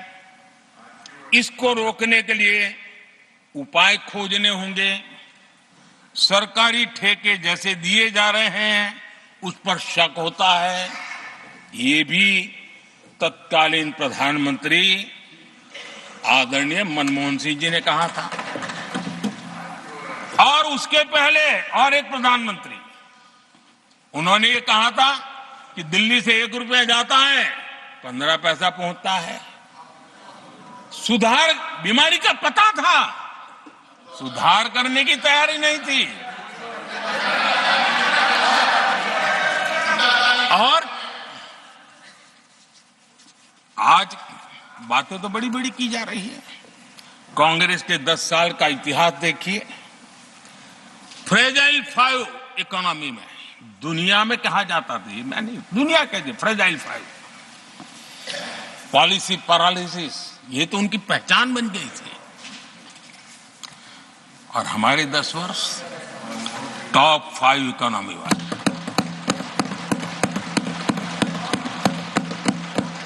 हमारे बड़े और निर्णायक फैसलों के लिए 10 साल याद किए जाए। आदरणीय सभापति जी, हम उस कठिन दौर से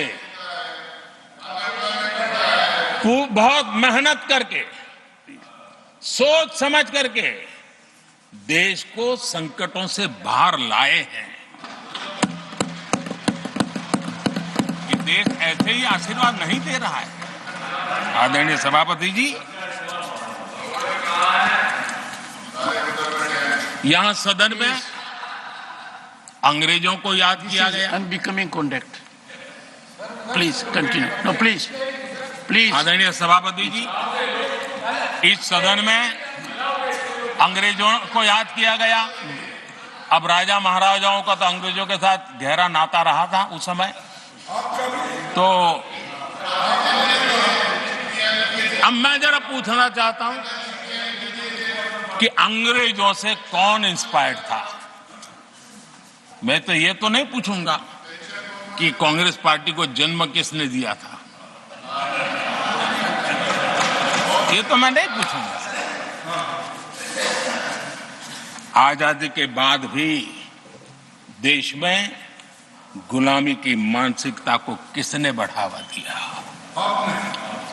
अगर आप अंग्रेजों से प्रभावित नहीं थे तो अंग्रेजों की बनाई दंड संहिता, पिनल कोड, आपने क्यों नहीं बदली। आदरणीय सभापति जी, अगर आप अंग्रेजों से प्रभावित नहीं थे तो अंग्रेजों के जमाने के सैकड़ों कानून क्यों चलते रहे।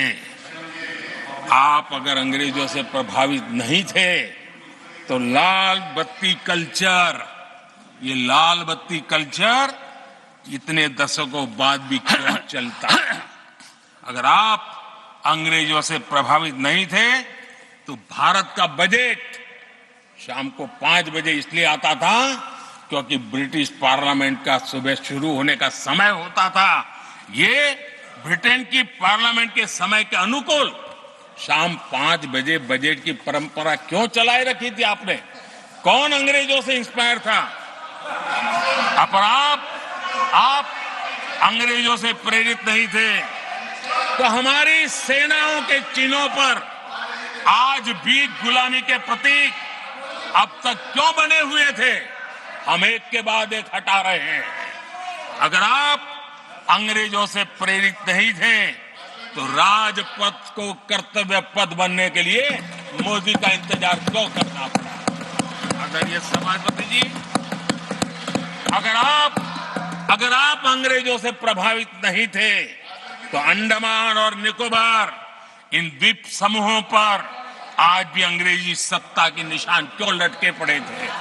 आदरणीय सभापति जी, अगर आप अंग्रेजों से प्रभावित नहीं थे तो ये देश के सेना के जवान देश के लिए मन मिटते रहे, लेकिन देश के जवानों के सम्मान में एक वॉर मेमोरियल तक आप बना नहीं पाए थे।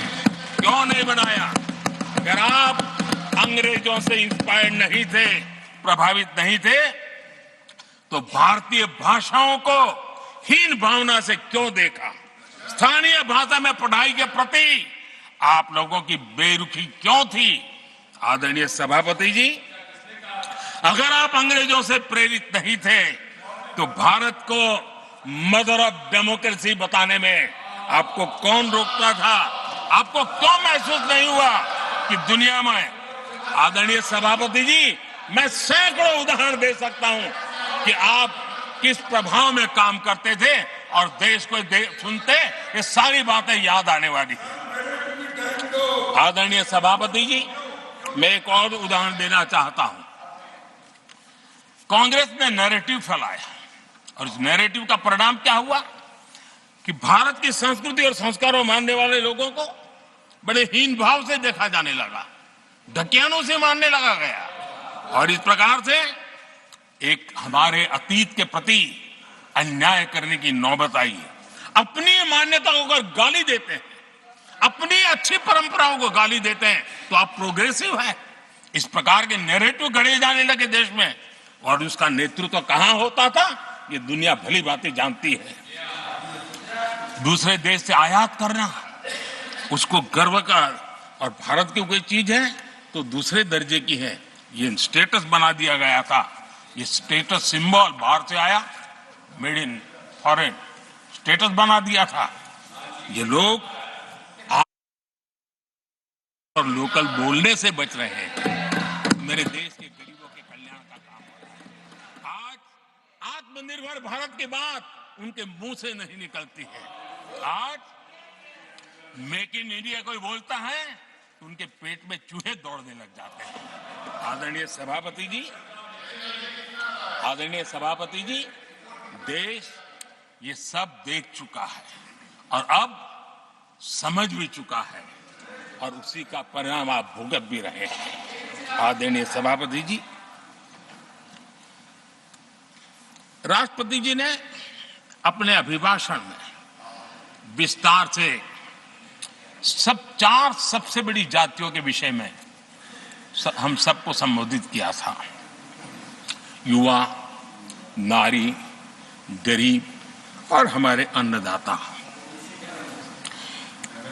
हम जानते हैं इनकी समस्याएं ज्यादातर एक समान है, उनके सपने भी एक समान है और उसके समाधान अगर करने हैं तो थोड़ा 19-20 का फर्क पड़ेगा, लेकिन इन चारों वर्गों के समाधान के रास्ते भी एक ही हैं और इसलिए उन्होंने बहुत ही उपयुक्त रूप से राष्ट्र का मार्गदर्शन किया है कि इन चार स्तंभों को मजबूत करिए, देश विकसित भारत की तरफ तेज गति से आगे बढ़ेगा।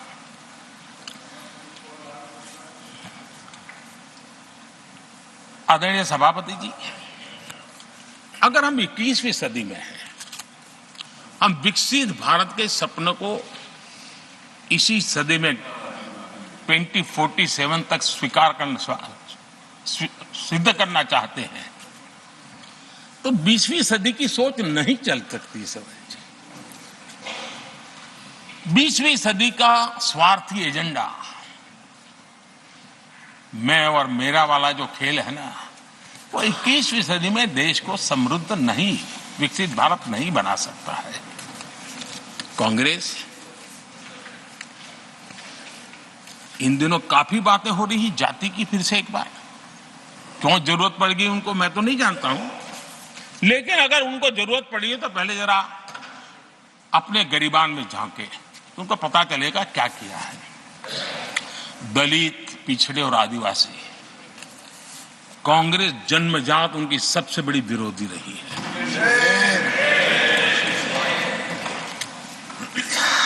और मैं तो कभी कभी सोचता हूं अगर बाबा साहब न होते ना तो शायद कि एससी एसटी को आरक्षण मिलता कि नहीं मिलता, ये भी मेरे मन में सवाल उठता है। आदरणीय सभापति जी, और मैं ये कह रहा हूं, इसके पीछे मेरे पास प्रमाण है। इनकी सोच आज से नहीं, उस समय से ऐसी है, मेरे पास प्रमाण, और मैं प्रमाण के सिवाय मैं यहां कहने के लिए नहीं आया। आदरणीय सभापति जी, और जब बातें वहां से उठी हैं तो फिर तैयारी रखनी चाहिए उनको। मेरा परिचय तो हो चुका है, 10 साल हो गए।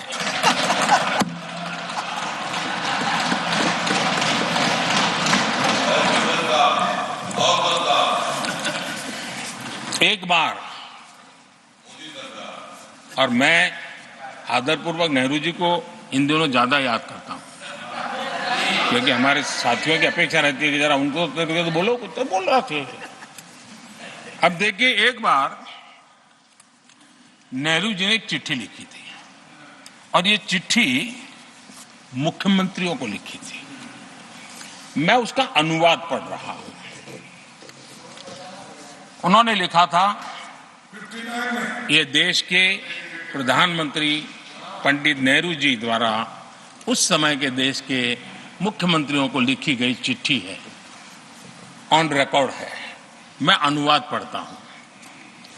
मैं किसी भी आरक्षण को पसंद नहीं करता, और खासकर नौकरी में आरक्षण तो कतई नहीं। मैं ऐसे किसी भी कदम के खिलाफ हूं जो अकुशलता को बढ़ावा दे, जो दोयम दर्जे की तरफ ले जाए। ये पंडित नेहरू ने मुख्यमंत्रियों को लिखी हुई चिट्ठी है, और तब जाकर के मैं कहता हूं, ये जन्मजात इसके विरोधी है। नेहरू जी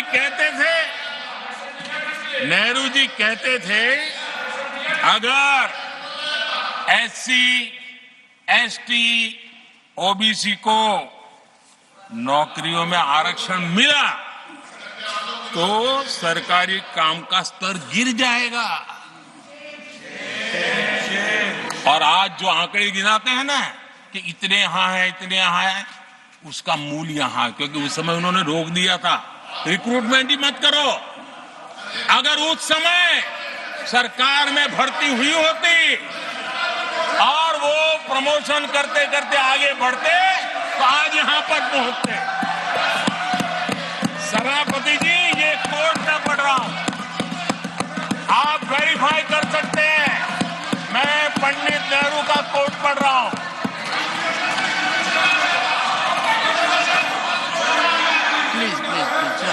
और आदरणीय सभापति जी, Leader of opposition was heard in rapt attention. Are you setting this example? Leader of opposition. आदरणीय सभापति जी, please sit down. Sit down. आप तो जानते हैं, नेहरू जी ने जो कहा वो कांग्रेस के लिए हमेशा से पत्थर की लकीर होता है। नेहरू जी ने कहा, मतलब पत्थर की लकीर उनके लिए। दिखावे के लिए आप कुछ भी कहें, लेकिन आपकी सोच ऐसे कई उदाहरणों से सिद्ध होती है। मैं अनगिनत उदाहरण देख सकता हूं, लेकिन मैं एक उदाहरण जरूर देना चाहता हूं, और वह उदाहरण मैं जम्मू कश्मीर का देना चाहता हूं। कांग्रेस ने जम्मू कश्मीर के एससी, एसटी, ओबीसी को 7 दशकों तक उनके अधिकारों से वंचित रखा।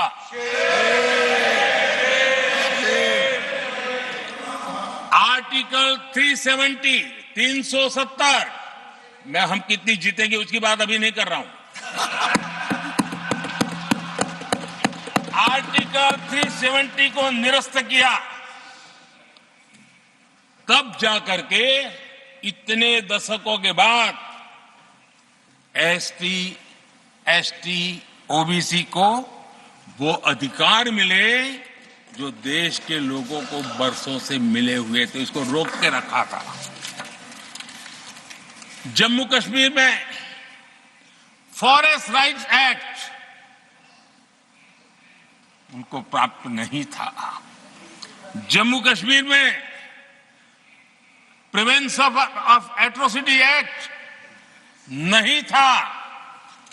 ये हमने 370 हटाकर ये अधिकार उनको दिए। हमारे एससी समुदाय में भी सबसे पीछे पीड़ित कोई रहा तो हमारा वाल्मीकि समाज रहा, लेकिन हमारे वाल्मीकि परिवारों को भी 7 दशक के बाद भी जम्मू कश्मीर में रहे लोगों की सेवा करते रहे, लेकिन डोमिसाइल का अधिकार नहीं दिया गया। ये है। और मैं आज देश को भी अवगत करना चाहता हूं कि स्थानीय निकायों में, लोकल सेल्फ गवर्नमेंट्स में ओबीसी के आरक्षण का विधेयक भी कल 6 फरवरी को लोकसभा में भी पारित।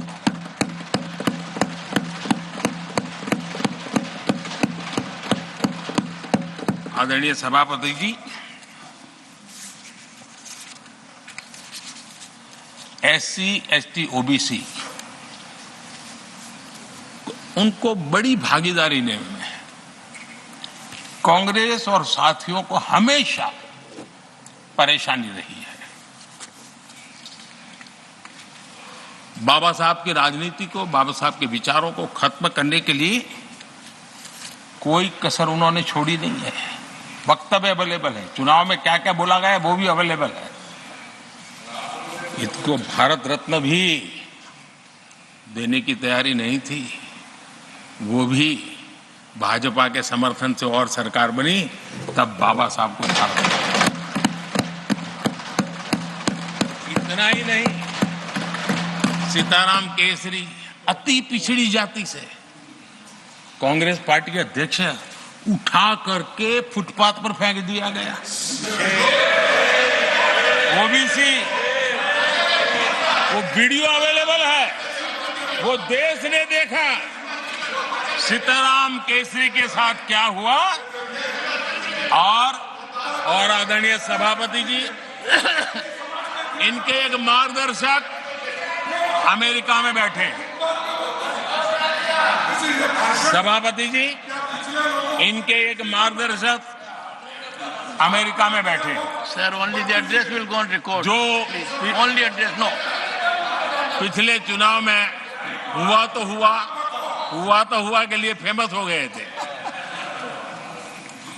और कांग्रेस इस परिवार के काफी करीबी है। उन्होंने अभी संविधान निर्माता बाबा साहब आम्बेडकर के उनके योगदान को छोटा करने का भरपूर प्रयास।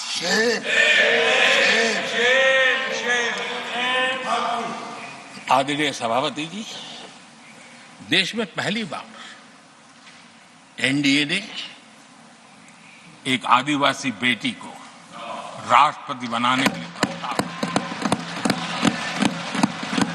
उनको उम्मीदवार बनाया। आपका हमसे वैचारिक विरोध हो वो एक बात है, अगर हमसे वैचारिक विरोध होता, आपने सामने कैंडिडेट खड़ा किया होता, मैं समझ सकता था, लेकिन वैचारिक विरोध नहीं था। क्यों? क्योंकि हमारे यहां से गया हुआ व्यक्ति आपने उम्मीदवार बनाया,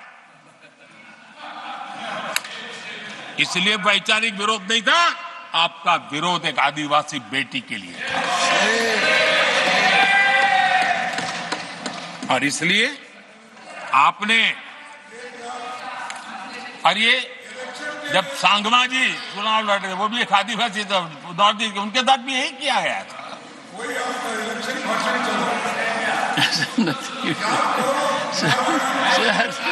और आज तक सभापति जी, राष्ट्रपति जी का अपमान करने की घटनाएं कम नहीं है।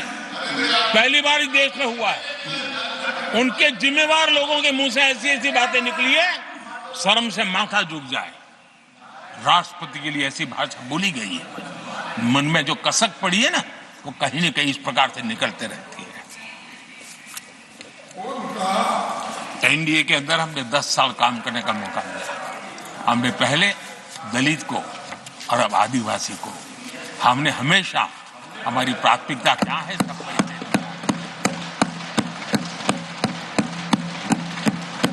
आदरणीय सभापति जी, जब हम हमारी सरकार के परफॉर्मेंस की बात करता हूं, एनडीए की जो गरीब कल्याण की नीतियों की बातें करता हूं। थोड़ा सा अगर उस समाज को निकट से जानते हो, आखिर कौन समाज है लाभार्थी, कौन लोग हैं?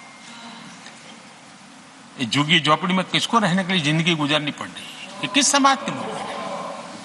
मुसीबतों से गुजरना पड़ता है, व्यवस्थाओं से वंचित रहना पड़ा है, कौन समाज है?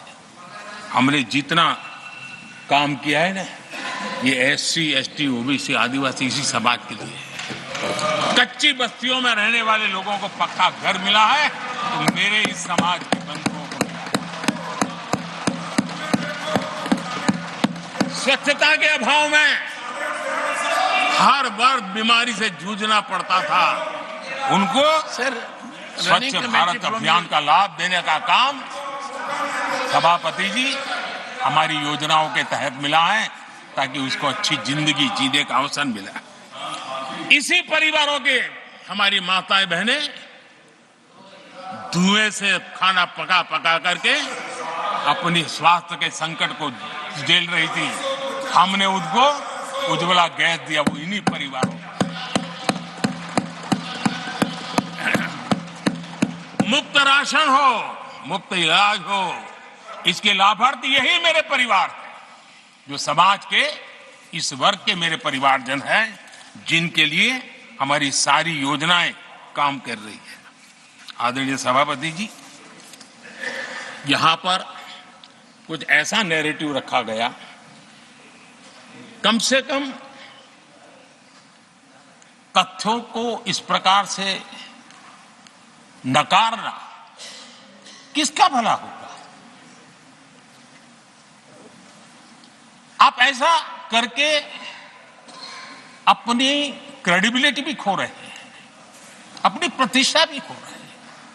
आदरणीय सभापति जी, यहां शिक्षा के भ्रामक आंकड़े रखे गए, गुमराह करने का कैसा प्रयास होता है। पिछले 10 वर्ष में एससी, एसटी स्टूडेंट्स के लिए जो स्कॉलरशिप दी जाती है, 10 साल में उसकी वृद्धि हुई है।